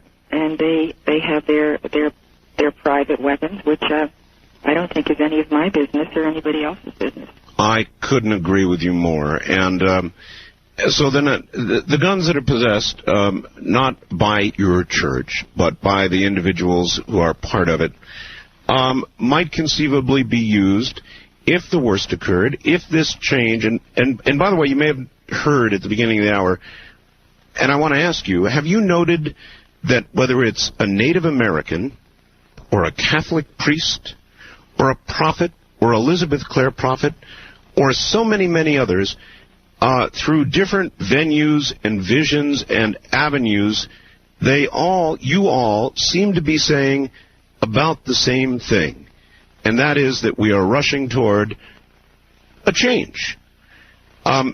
So are there other paths, Elizabeth, that are valid and are able to see the same things that you have been shown? I think that the mystics of the world in every one of the major world religions have a deep contact with God. And I think that people in the outer circles of religion also have a contact with God. And each of us needs to position ourselves in that place where we feel we can do the best by communing with God and then going out and helping people who really need us. They need us physically. They need us to help us with their children, to help us with drugs, to face this and that challenge. And so then you don't hold yourself out as the only conduit to what's ahead. Every single person on earth has a conduit directly to God. They don't need me as an intercessor. Well, I hope the audience is sitting out there and really hearing this, and I trust a lot of my audience is. First-time caller line, you're on the air with Do the Wild Thing. It's 702-727-1295. My friend, that's the one thing I can't let you do. Please do not give your last name on the air. Oh, okay. So let's try it again. Just give us your first name and where you are. My name is Chris. I'm from Houston, Texas. Yes, sir. The whole spiritual thing, it goes a lot deeper, and there's a lot bigger picture than what I've been hearing tonight. And in what sense? The spiritual sense. For a lot of years, I guess you can call them witch cults or whatever, but there's a universal understanding of life, and it's called spiritualism. And it deals with everything that lives and grows, lives off the same energy. And it's the same energy that the grass grows from, that puppies are born from, that everything that lives and moves, it comes from some energy, and it exists throughout the universe. It's called nature, and a lot of people misinterpret it for God. And, I'm not saying that there's not somebody there that guides us. Why do you think there is some great difference, sir, between what you might call nature and I might call God? Well, I'm not saying there's a big difference. I'm saying that. In other words, what I was saying a moment ago, Elizabeth, I don't mean to leave you out of this, but I mean there are many conduits to the same message, to the same place. That's right. It's all the same. It's all the same. So we really, I think, have no argument. Do you agree, Elizabeth? I agree. All right. I think that's right. Wildcard line, you're on the air with Elizabeth Clare Prophet. Hi. Hi. Where are you? Am I on? Yes. Cool. My name is Russell. I'm from Southern California. Right now I'm in Santa Monica. Okay. I'm into prayer. And I think it's almost synchronistic that you were just talking about how if you have to go to the bathroom a lot at night, if your prostate enlarged and all that stuff, in one of your ads. Yes. My father is in a hospital right now, and he was getting his prostate shaved, and they had complications, and they punctured his bladder, made all kinds of mistakes, and it's a mess. Yes. So I've noticed that, I do prayer, and my prayers have become intense, and I'm noticing that it's working for me, and I'm convinced prayer is it. So I'm interested in this, like, violet flame stuff and these decrees that Prophet's talking about, and I wanted to ask her if she could, like, elucidate on that a bit. All right, sure. And I also have a friend here who has a question, too. Well, okay? one at a time. Okay. All right. Your question is a good one. He wants more about the violet flame. He wants to understand that. Well, may I give another mantra? Please. Okay, this one is called the living flame of cosmic freedom. It says, I am the immortal flame of cosmic freedom. I demand that all of my energies in outer concentration submit to the great God flame within my heart. I demand that all outer conditions come within effective God control. I demand that all that is not of the light be transmuted and changed, and that I be the fullness of all that which I already am. For I am the full perfection of God. I am the living flame of cosmic freedom. I am the buoyant, dancing joy of God that passes through my entire four lower bodies and descends from the heart of my presence to give me my freedom now. I am the raising power of the spirit of light and fire, which lifts me to the victory of my ascension, and is the full gathered momentum of victory of the saints and ascended beings of all ages, to ascend back to the very heart of God and the immortal consciousness thereof. So help me, God. So there you are, sir. That's great. So I can see how that would work perfect for me. But what about when I apply it for, like, nuclear war and stuff like that? Like, I don't want it to happen. In other words, what can you do to prevent what seems to be... Is it because, like, what seems I'm to be the becoming so much inevitable? greater? All right. What can he do? I always go back to the power of the spoken word, so that I have set in the ethers around me exactly what I want to have happen and come into physical manifestation. So if I'm going to deal with nuclear war, I would take another mantra from Saint Germain and see if you can visualize how this looks around you. All right. I am the light of the heart, shining in the darkness of being, and changing all into the golden treasury of the mind of Christ. I am projecting my love out into the world to erase all errors and to break down all barriers. I am the power of infinite love, amplifying itself until it is victorious, world without end. How would you apply that? I sat trying to think of how that would apply to nuclear war, for example. Because when we put a shield of light around us, the light of our hearts, the manifestation of the mind of Christ, and we call for the breaking down of all barriers, we call for the power of infinite love, that is energy. We've qualified that energy with a very specific code, and the code are the sequences of the words of the mantra itself. So every syllable of a mantra carries energy. So when you want to accomplish turning back nuclear war, you start with this nucleus of the light of the heart that comes from the I am that I am that God revealed to Moses. So we go back to our source, we call God to send down shafts of white light, then we give a mantra that anchors it into the physical octave in our bodies and in the situation of your father's prostate. All right. You seem so positive on life, Elizabeth. You're obviously positive on life. It's a message that I think the masses have missed about you because the press never listens to that. They only seem to want to concentrate on trying to portray you as a cult leader. They never seem to listen to what we're hearing tonight.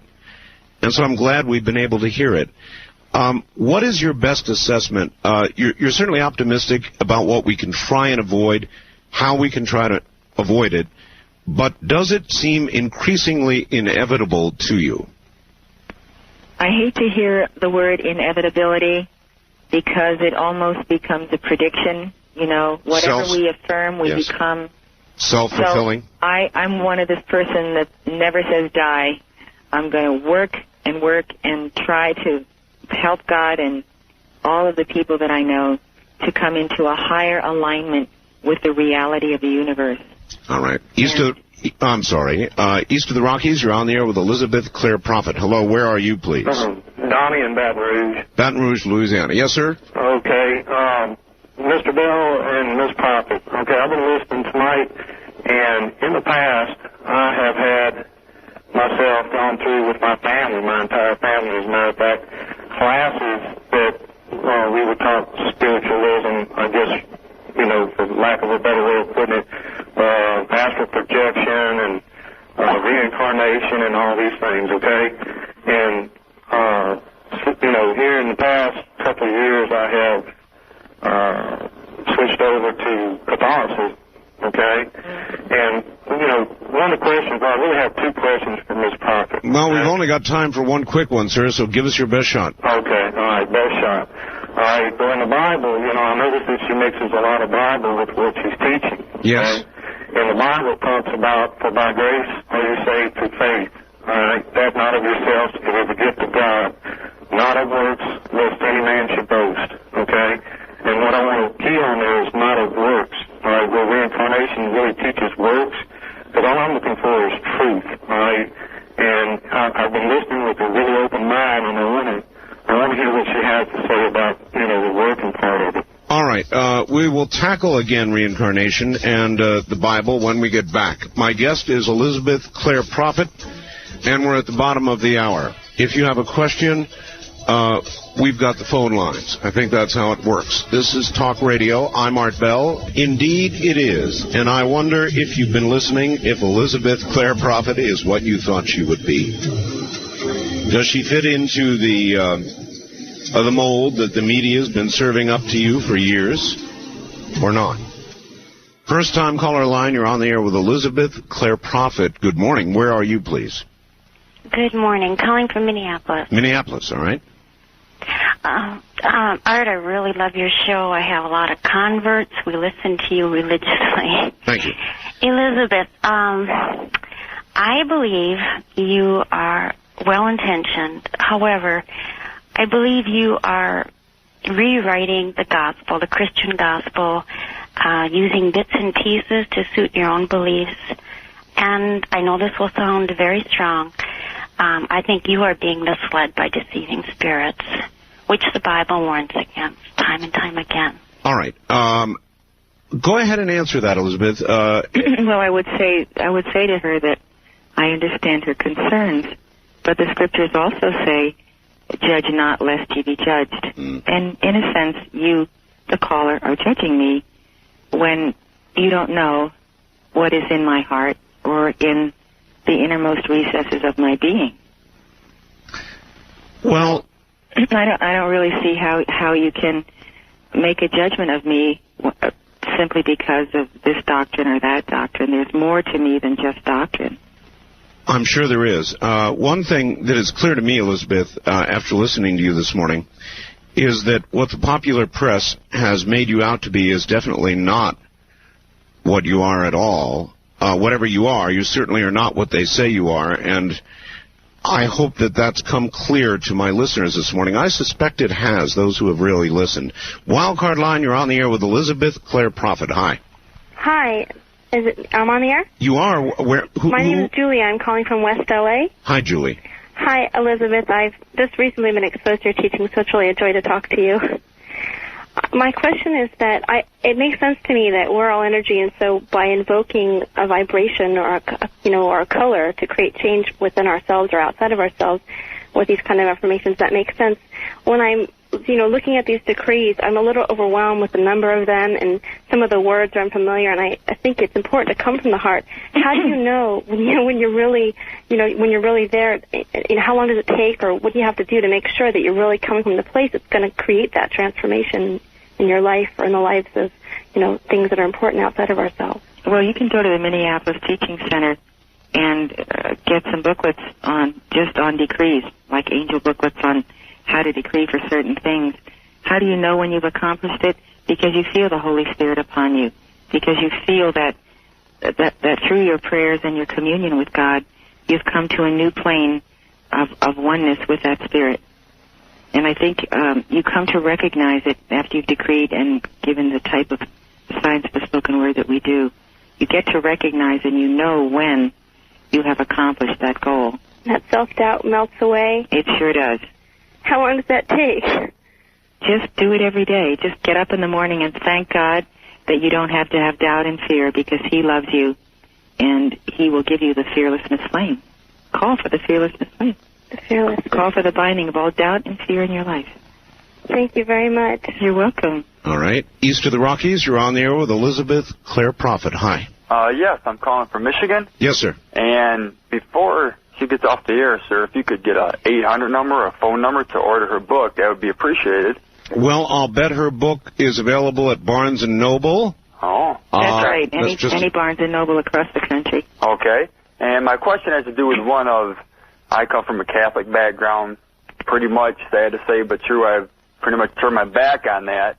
And if to say something to me in the lines of what would you recommend for somebody to get back into a spiritual belief, not so much the Catholic belief. But well, maybe you can answer your own question, sir. Why have you turned your back on Catholicism? Well, I just felt that the Catholic Church, so to speak, as an organization, was something hollow was there, something wasn't true, something was unfulfilling, wasn't enough.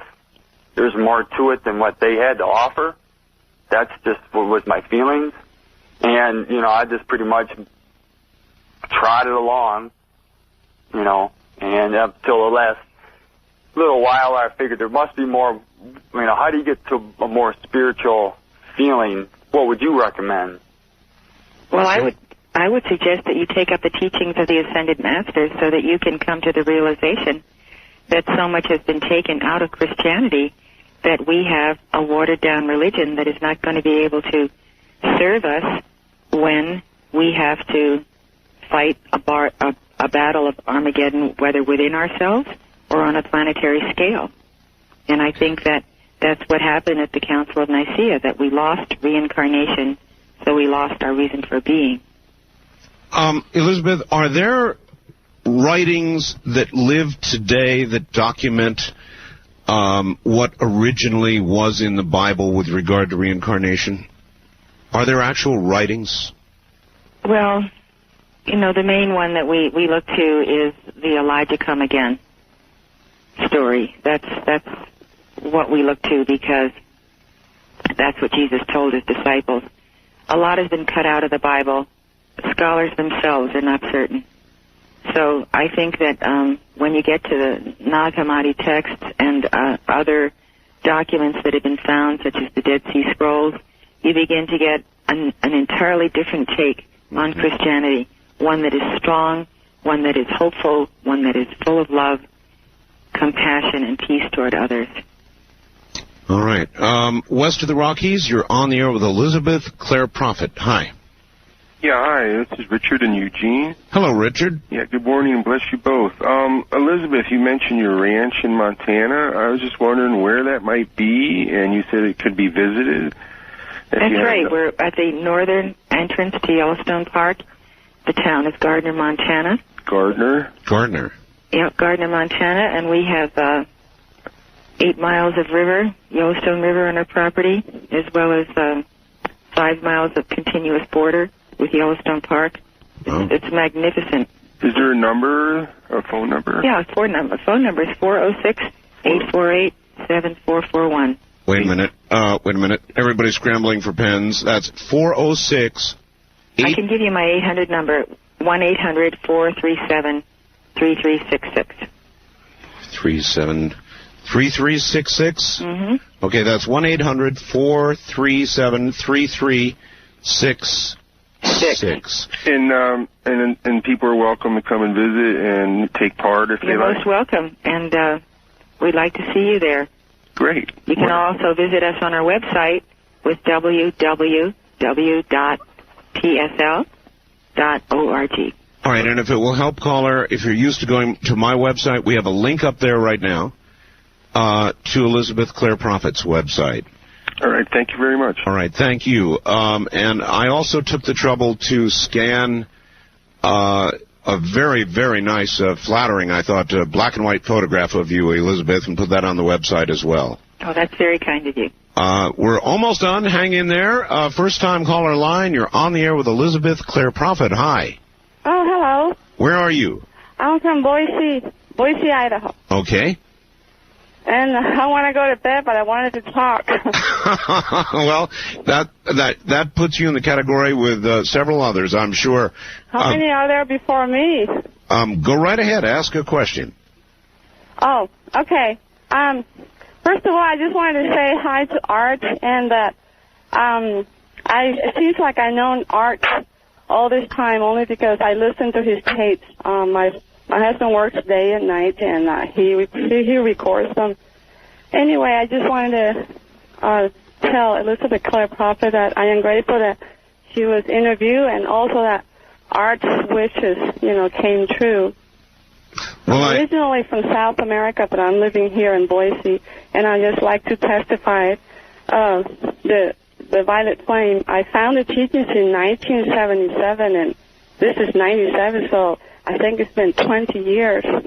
My children grew up over there, and, I served on staff for almost 12 years, and I could really testify, with the Violet Flames and Saint Germain. And I just wanted to share this with all the audience, which I consider my brothers and sisters out there listening, that they should try to give it a try.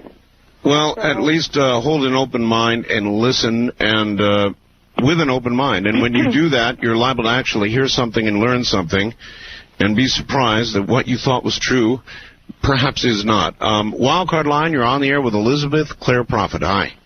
Yes, how you doing, Art? Fine, sir. Elizabeth, I had a question as far as in Hebrews it talks about it's appointed to man once to die and then the judgment. As far as your beliefs in reincarnation, how do you take that scripture? I take that scripture to mean that we are given once to live, and we are given many times to live, and when we are called home, we go through the resurrection. You see, this goes along with canceling out the Council of Nicaea. You come to the place here, it is given man once to die. Well, we know that it is not given to man once to die because we know the law of reincarnation. So you say that scripture is untrue then, right? I wouldn't say that it is untrue. I think you and I have differing understandings of that scripture. Okay, then. Okay, thanks anyways. Bye. Well, thank you. Now, that struck me as somebody who didn't really want to listen. His mind was already made up, and he was just going to try to suggest that you don't properly understand it. Elizabeth, it has been a very rare opportunity, and you have surprised me, and I suspect you've surprised many others. I want to give you a chance real quickly, if you would, tell us again where you're going to be in the near future and when. Okay, let me tell you right now. San Diego? San Diego, April 12th and 13th. Right. Saturday and Sunday. And that's $45 a day and $75 for the weekend, 50% off to students. April 19 and April 20, Sheraton Gateway Airport, Century Boulevard. And that's in Los Angeles for the weekend seminar. San Francisco was a weekend seminar, May 3rd and May 4th, The Practical Art of Living a Spiritual Life. And then June 7 and June 8, Crowne Plaza, Seattle downtown.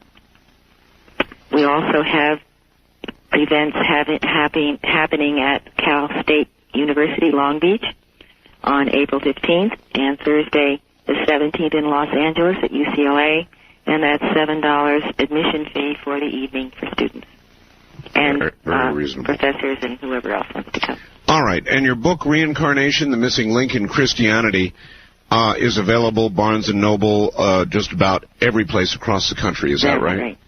All right, it has been a pleasure having you on. I really want to thank you, and let us do it again someday. We look forward to it. Take care. Thank you so much. Bye-bye. That's Elizabeth Clare Prophet, and an interview I've wanted to do for a long time. And, you know, I'm curious now, from those of you out there, was she what you thought she was going to be? Was her persona what you thought it was going to be? Are your illusions that were no doubt manufactured by the soundbite mass media, are they now shattered, or are they intact? We're going into open lines now, and I did what I did tonight with Elizabeth Clare Prophet very, very intentionally. I wanted you to hear her, what she really believes, and while you may not agree with Elizabeth Clare Prophet regarding her spiritual path, I think it important that you got a chance to hear her. Aside from the media assassinations that have been done, you know, all the cult business. And so I think it was obvious to anybody who really bothered to listen that she follows a spiritual path that has no relationship whatsoever to what occurred in Rancho Santa Fe. And I wonder if you would agree with that assessment, having listened to her. West of the Rockies, you're on the air. Hi. Oh, hi, Art. This is Sherman in Watsonville. Yes, sir. And I want to tell you, I love your show. Thank you. I enjoyed hearing Elizabeth's comments. I wondered if the next time you have her on, if you could ask her what her connections are to the original St. Germain Foundation in Mount Shasta, California. Well, that would have been a good question.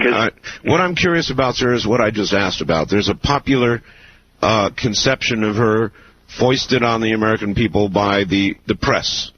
You know, the ranch, the guns, the cult, that sort of thing. Well, where she comes from, if she's connected to the original ones, they're a very patriotic group and have been around for quite a long while. Her answer to the guns was, you know, we do have a Second Amendment. We have the right to protect ourselves. That seemed like a pretty mainstream answer to me. Yes, exactly. No problem with that. As I said, I grew up in the area where the original, well, as far as I understood, the original group was started, and so we were familiar with some of their activities. In fact, I talked to some of the, Mr. Ballard's daughter, who was the founder of it. But I did want to make one comment, though, and then I'll let you go. Her comment about judge not lest you be judged is really actually judge not lest you be not judged, and that's the exact opposite of the intent. All right. Which is it's often misunderstood. But thank you anyway. I think we get the spirit of it. Wildcard line, you're on the air. Hi. How you doing there, Art? Okay. Tony in Las Vegas. Yes, sir. Hi, Elizabeth. I don't know. I just wanted to ask Elizabeth what... She's not here now. What's that? You must not have been listening, Tony. What's that? She's not here now. Oh, okay. Oh, I'm sorry. Well, how are you then tonight, Art? I'm fine. Hey, I just want to know, does she think we're going to have a nuclear war? Because I tuned in late. And Yes, Tony. The answer is she does. She is hopeful that such a thing can be prevented, but her late husband told her to do what she has done in Montana, and he obviously believed that there would be such a war. Wildcard line, you're on the air. Hello. Hi, Art Bell. Hello. I haven't called you in a couple of years. Well, that's too long to wait. I'm the guy that used to post on your news group back before it was invaded about all those things we have in common. Like, I got about 40 things that are the same between us. I see. Anyway, it seems that you were kind of affected by her, and I was kind of interested in reversing your question at what we thought to what you thought. I've never heard you really say that you reincarnation seemed to be making sense to you there. Reincarnation has made sense to me for a long time, sir. A long time prior to talking to Ms. Prophet. It was an honor to speak with her, but I've considered that as a possibility. Now, underline possibility, because I'm not so sure of anything. I wish I had faith in one single thing. I don't. That's my cross to bear. Right. But I think reincarnation is certainly a possibility. What about you? Well, I mean, I'm convinced there's reincarnation. I've had some interesting experiences, like with memories and especially other countries.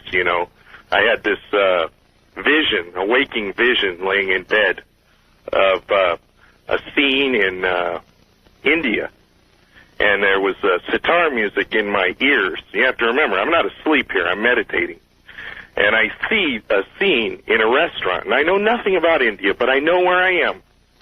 And I've never eaten in an Indian restaurant. But that weekend, I made sure to go to one. That sounds exactly to me like, thank you, what Elizabeth Clare Prophet said, started her on this whole path. In a sandbox when she was very young, I think. What did she say, 6? And suddenly she was in Egypt. Suddenly in Egypt. I wouldn't necessarily tell you that I can agree or embrace everything that she embraces.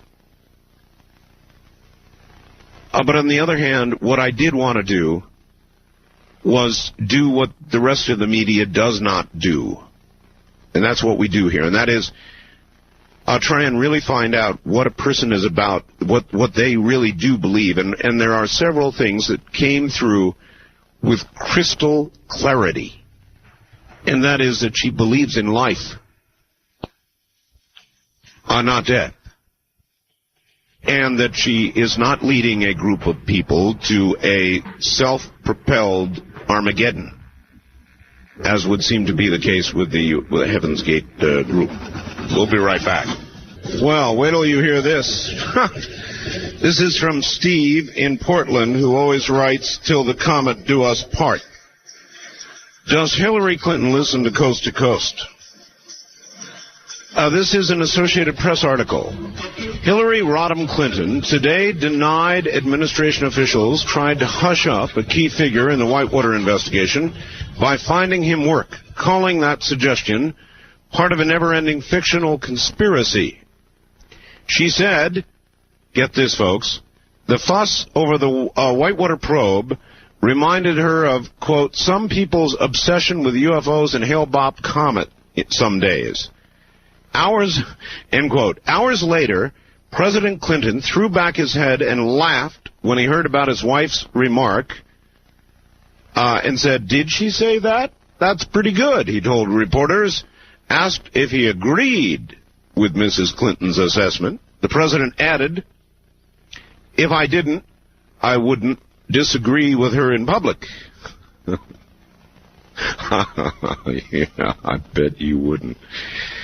And that reminds me of an earlier news story about it was the Associated Press. It's buried under here. Yeah, here it is. Mrs. Clinton denies hush money. Actually, it does cover the UFO thing in here. Let me read it to you as it came across Reuters.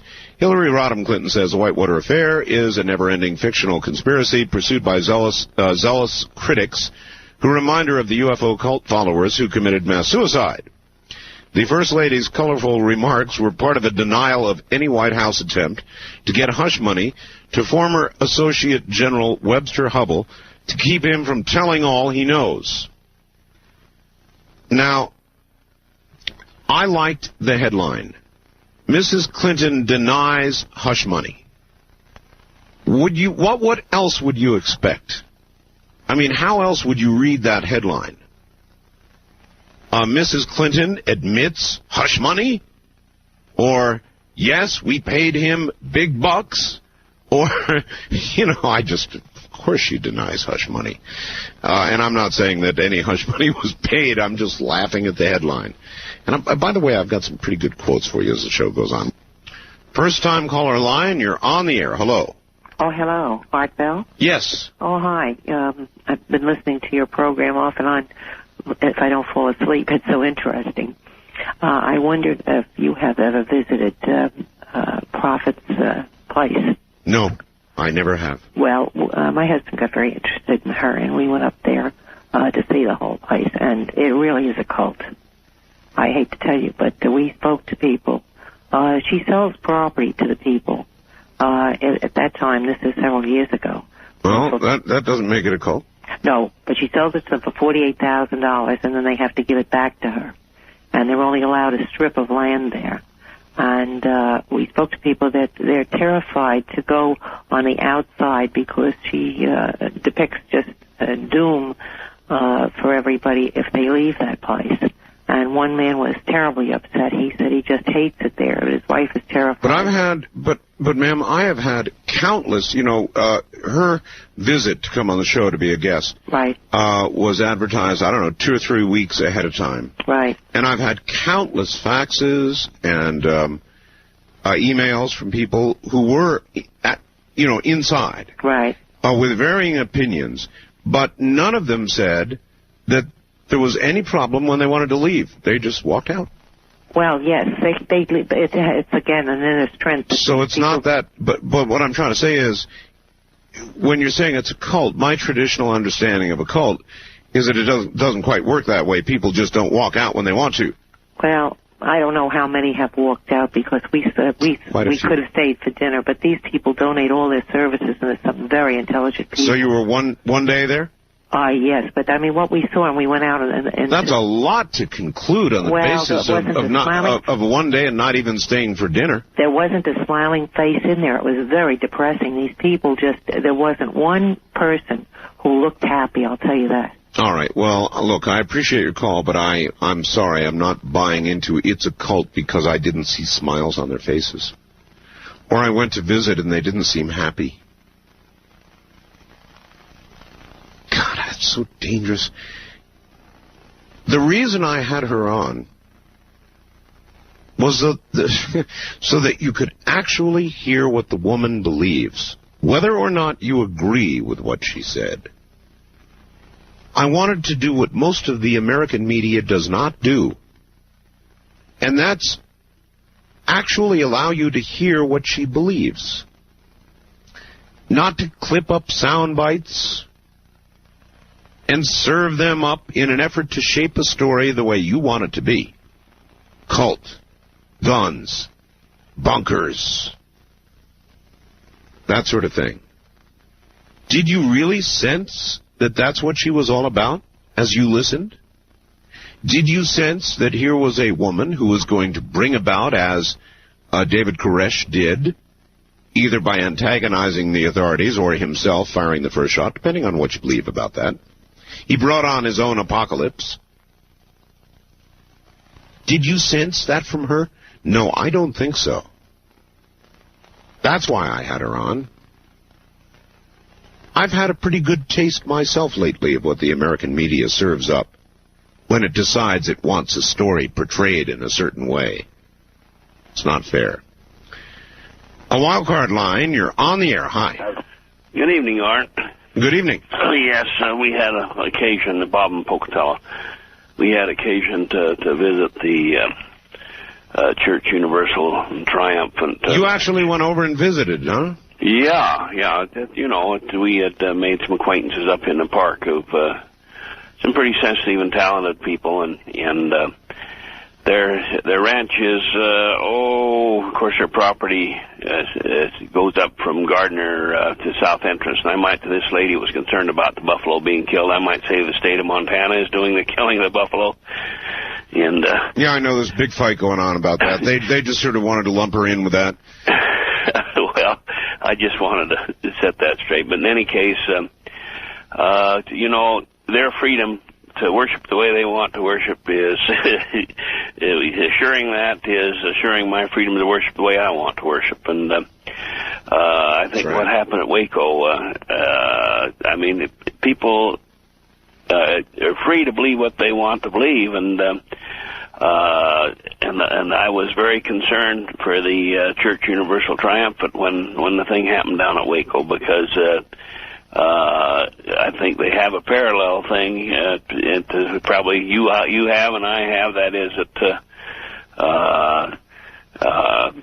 I have collected firearms since I was a teenager, and I believe that the Second Amendment means what it says, and that's right. And she has this common belief. But anyway, on the visit to the ranch, my wife and I were especially impressed by their teaching of the children. They had they're making do the best they can with the resources they have, and we had an opportunity to visit they had converted some mobile homes into classrooms, and we visited several grades, and they use a Montessori instruction system. Right, so you really got a pretty good look. Oh yeah, we spent a whole day at it, and children use the McGuffey readers, and we got to visit there. They don't eat much meat, all right, and but they make bread, good heavy bread out of all. Well, I'd be in trouble then. I like burgers. I like steak. You and me both. I like a good rib steak once in a while. All right. Well, listen. Thank you very much. I'd have a problem with that. Matter of fact, I had 2 delicious hamburgers tonight before I got on the air. Absolutely delicious. But that's a small matter, and the point the point that man was trying to make is well taken. One, that it's more than time that we stopped looking at people because they possess firearms to protect themselves with. So what? Now, I know that doesn't go down so easily on the East Coast, but I live out here in the West. I live, and I mentioned it during the interview, in an area where if somebody came after me, I am my own first line of protection. I have no illusions about that. And those who live out here and think that they will be protected if somebody comes after them are, in my opinion, delusional. Yes, the police, the sheriff, they'll do whatever they can. But when there is a large space between you and those who would endeavor and certainly try to protect you, then, in my opinion, you better be able to protect yourself. There's no guarantees in life, but you do what you can. And the Second Amendment says you have that right. And I believe it is not only a Second Amendment right, but it's a God-given or Creator-given right for you to protect your own life. That, folks, is choosing life. And if there was a thread throughout the interview with Mrs. Prophet, it was the choice of life. Did you not get that? Did that not come through? Whether you agree or disagree with what she believes from a spiritual point of view, it was obvious that she believes in life. East of the Rockies, you're on the air. Hi. Hi, how are you, Art? I'm fine. Man, it's great to talk to you. Let me tell you, I agree with Miss Prophet and I disagree with Miss Prophet. I'll tell you why. And I think you and I are spiritual brothers in a lot of ways. Maybe so. And you tell me if I'm wrong. I see it as, I grew up Southern Baptist from South Carolina. And I see it as I have questioned, and I went through a struggle, but being Baptist alone is enough to make you question. And so, as I went through about 6 years of heavy debating, even thinking that maybe I was agnostic at some point, I finally have come to the conclusion, I see it as a pie.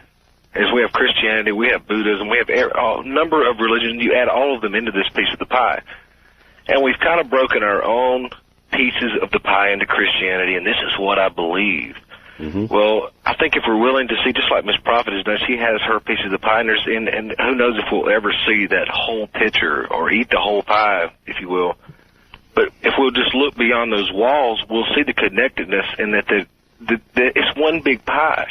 It's not separate from one another. All these pieces come together, and if we look outside of it, we'll see the connectedness of it. But I think it's the the things that we're taught keeps us limited into that little piece. Well, I thought a key thing that she said, and you may have heard me ask her, key thing she said was that there are many possible paths to the same answers. Not just hers. She does not hold hers out as the only true path, the only true answer. And what a stress reliever that is when I find the openness to people when you can see that connectedness and they say, okay, let's say they're Buddhist. The connectedness, there's not a stress that you don't feel withdrawn from them because you know that you're a part of them. Well, I appreciate that, sir. Thank you. You're right. I'm leery of people and leaders who say, I am the only way. I am the only path. You must follow me, and any other path is going to send you down to shovel and coal into the fire, if you follow me. I'm not so sure there's any single path. I think there are many paths for a person to become spiritual on their own. Does that make sense to you? It does to me. And I know a lot of you are sitting out there saying, blasphemy, there's only one true path. Well, I'm sorry, I'm not that sure, so burn me. Well, sure, we'd love to. West of the Rockies, you're on the air. Hello. Art. Hi. Hey, this is William from Seattle. How you doing? Fine. Hey, I am a student of Elizabeth Clare Prophet. All right. And I'll tell you, she is a wonderful woman, and it was great to have her on your show. Well, what got to me was a lady who called a little while ago. I heard it. And she said, well, I went out there. I could have stayed for dinner, but I didn't, and I got to tell you, it's a cult. I saw it. They didn't smile. It was a cult. No. God, I'm telling you. I thought that was kind of funny because, people tend to judge based on their own opinions, basically, on their own perceptions. Well, at least the lady went out there and made a judgment, but most people are judging and saying that based on what the American media reports. And I've seen a number of reports on Elizabeth Clare Prophet. Right. And they paint her the same way every time. Well, I'll tell you, I have a group of friends out here. We're all in the church, and we listen to your show every night. And I think the thing we like about you, too, and I think most of your callers could probably agree with this, is the quality of the heart. People can lie, but, when you get to a point, you can see through it. Yeah. You know what I'm saying? And it was like, how much of what she was saying sounded like a lie? Now, that's what really interested me in the church from the beginning. Yeah, what I was trying to tell people is, and I know that a lot of people disagree with her philosophy of spiritualism, which is fine, but when you listen to her voice, it should have been absolutely obvious over the 3 hours that she's totally sincere. Oh, no doubt. And that she's no David Koresh. And that she's not somebody who's going to lead a bunch of people into drinking Kool-Aid or slopping down some pudding and going off into the next level. She gives a good explanation of why people don't always remember past lives. And I'd like to tell your listeners about this. There's something that she calls it God's grace. It's the veil of forgetfulness. Yes. Now, how many of us have done bad things, terrible things, or whatever kind of things, and we feel guilty, right? Now imagine having 1,000 lifetimes, of course, say, yes, and being able to remember all the wrong things you've done. I mean, that would be burdensome. A big burden. Yeah, so you figure if karma is the return of actions and reactions, basically what's going to happen is you're going to go through life, like you said your wife was telling you, you're going to go through things, and you're going to get returned things, good or bad, and you're going to have to deal with them. Yep. So let God deal with that. Giving it back to you, I mean. One other thing I wanted to mention is last week, my brother Chris and I faxed you some lyrics to a song that we wrote called The Quickening. And we're coming out with a CD, and I want to get it to you. And I don't know, I know that there were some other people who called up saying about music. They had written some... You actually wrote something called The Quickening. Yeah, and I think that you'll really like it. And I'm sure... Oh, this is another thing I wanted to mention. This is why I've been trying to call all night. I haven't gotten your book yet. But do you talk anything about The Quickening with the entertainment industry? Because one thing I've noticed is, yes, it's happening with our government. It's happening in religious situations. But as a musician... And I've been given a blessing by my teacher, who is Elizabeth Clare Prophet, to write music to actually teach people. Because what do we see nowadays? We see bands out there, and I'm not necessarily trying to judge their music, but look at the subtlety of their message. The heart of the rock and roll and the lyrics to these things. I think they're promoting the quickening in a very subtle way. A very subtle way. Well, look, I've even wondered about myself, sir. I appreciate your call. I've had deep thoughtfulness about my own part in it. In other words, am I documenting it? Or am I at the head of the parade? Well, I think that I'm documenting it. Am I ducking this one? No, I don't think so. I've thought it out carefully myself, and I believe that I am documenting it. And I believe that exposing its ongoing occurrence is an important thing to do, hence the book. East of the Rockies, you're on the air. Hi. Hi, look at the radio. Yes, turn that sucker off. Okay. All right, where are you? This is JJ in Austin. All right. Hi, JJ. Hi, I lost you earlier. You sure did. Yeah, I was going to ask a couple of questions. I didn't realize you were cut so short on time. I'm going to at least ask one of these questions to you to just get your take on it. Sure, go ahead. And before I ask it, I got to say, the guy that just called in that gave the analogy of the pie, yes, that was beautiful. I've been looking for that analogy for years. Like I told you earlier, I grew up in a mainstream, non-denominational Christian home. And all right, we've got to do this quick, JJ. Okay, when looking for your soulmate, should you just ignore everybody else? Well, all right. What she said, JJ, was when looking for your soulmate, don't go out there and physically search.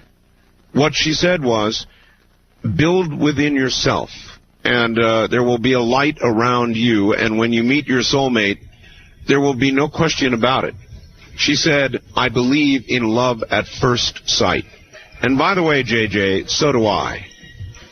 You'll know, trust me, you won't have to ask questions. You will simply know in all of your being. We'll be back.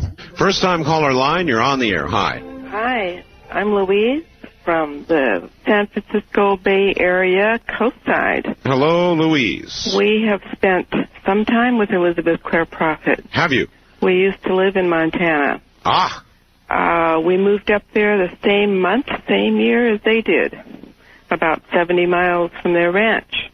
We didn't know that they moved there. We didn't even know who they were. Oh, I see. I have quite a story to tell. We have volunteered to go on to the TV interviews or anything whenever they were trying to put down Elizabeth Clare Prophet as people who did not belong to her organization, but people who know them, yes, seem to know them. Yes. We were told when we moved in that we belonged to her organization by the locals, and we didn't know anything about it. And so, why do you think the locals, just because you lived near there, would think you were part of it? Because we were from California also, and she moved from California. Well, heck, there's a lot of people that move from California out to my state and Montana and Idaho and all kinds of spacier places. This is what occurred. And we saw the locals bankrupt at least a dozen businesses of people that came and moved from California and set up businesses there who were not associated with her. But the locals became so paranoid that they felt that anybody from California... but you know what the fault of that? You know why? It's because of the media. I'll tell you something. I've learned a big lesson in the last few weeks about our media. I sincerely mean this, and a lot of you who are regular listeners to my program, I suspect, have learned this lesson along with me. And I mean this from the bottom of my... And it's one of the reasons I had Elizabeth Clare Prophet on, because I wanted you to really hear her. what she believed. And I found that generally when the media, whether it's print media, and they're a little better, television is the worst offender of all. When they come to visit you, ostensibly to get the truth or a story, very, very, very few of them in 1997 really care at all about getting the story. There are some exceptions, and I could name them, but I won't. I just simply learned over this last several weeks that the media makes up their mind about who you are and what you are, or a story. And, you know, I don't want to go back into the whole Hale-Bopp thing, but that's the origins of it, and then the suicides and all the rest of it.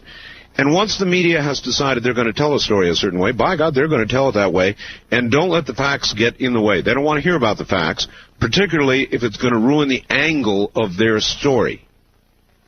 And so, some time ago, the media decided that Elizabeth Clare Prophet was leading a cult. And they talk about the weapons, and they talk about the bunkers, and they talk about bunker mentality and all the rest of that. And nobody ever really sits down and listens to what her belief system is. Now, did she sound to you like David Koresh? Did she sound to you like somebody who was or is trying to instigate her own Armageddon? Not even close.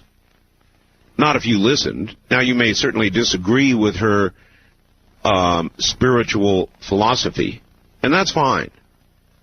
But the point of the interview, the real point of the interview, was that you understand what her philosophy is. You may disagree with it, but that you understand it, so that you understand it is not what ABC's 2020 portrayed it to be, or what so many other news organizations who are bent on telling the story the way they want the angle to be. Instead, we had 3 hours, and we laid it out. So I know a lot of you disagree with her view of spirituality. All right? Biblically, religiously, you disagree. But one thing I think you should have gathered from that interview is that this is a woman who believes in life, not death. Who believes that if there is prophecy, there is hope to try and change it, not to make it self-fulfilling. That should have come through crystal clear. If it did, then we did a service, I hope. East of the Rockies, you're on the air. Hi. Oh, good morning, Art. I very much enjoy your show, and I'm so glad I got through. My name's Rick. I'm calling from the south side of Chicago in Flossmoor. Hey there, Rick. How are you this morning? Very well. All right. I had a question about Rodney Barker. That was probably one of your most intriguing shows I've heard. Glad you liked it.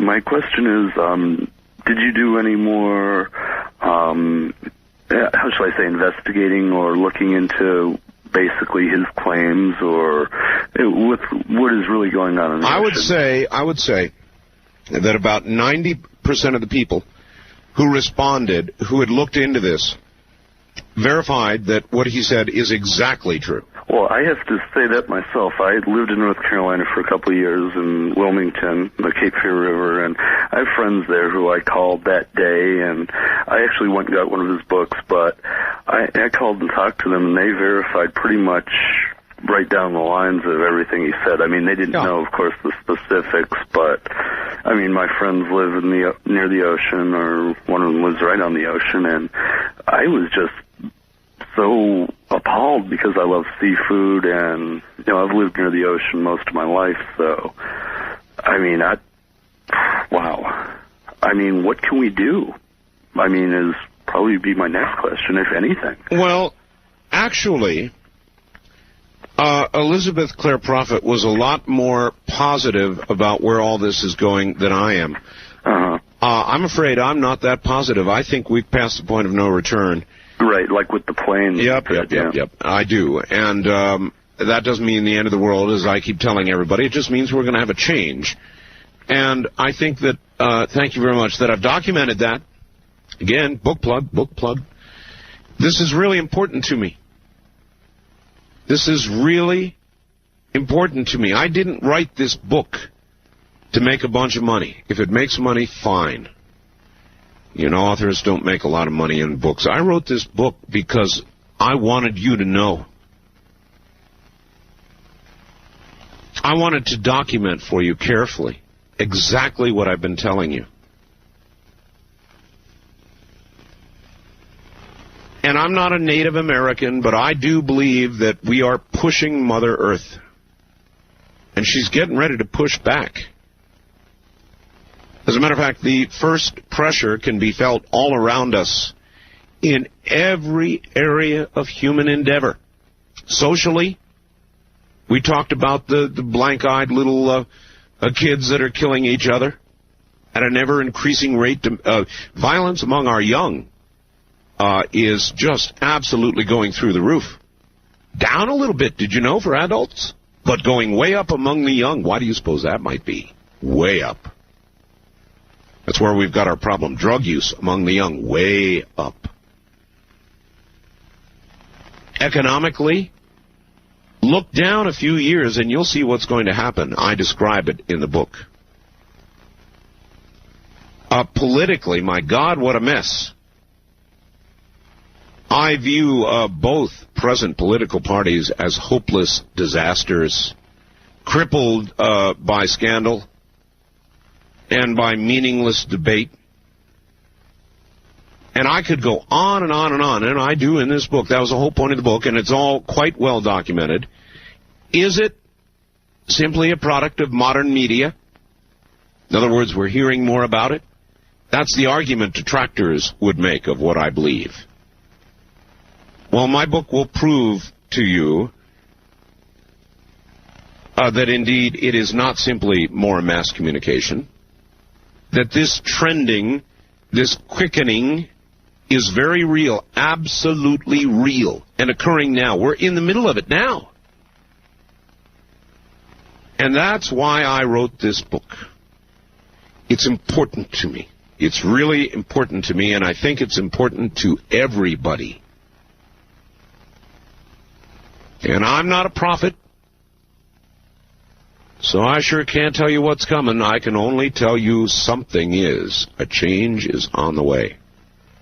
And when you have read this, you will be convinced. Again, my book is called The Quickening.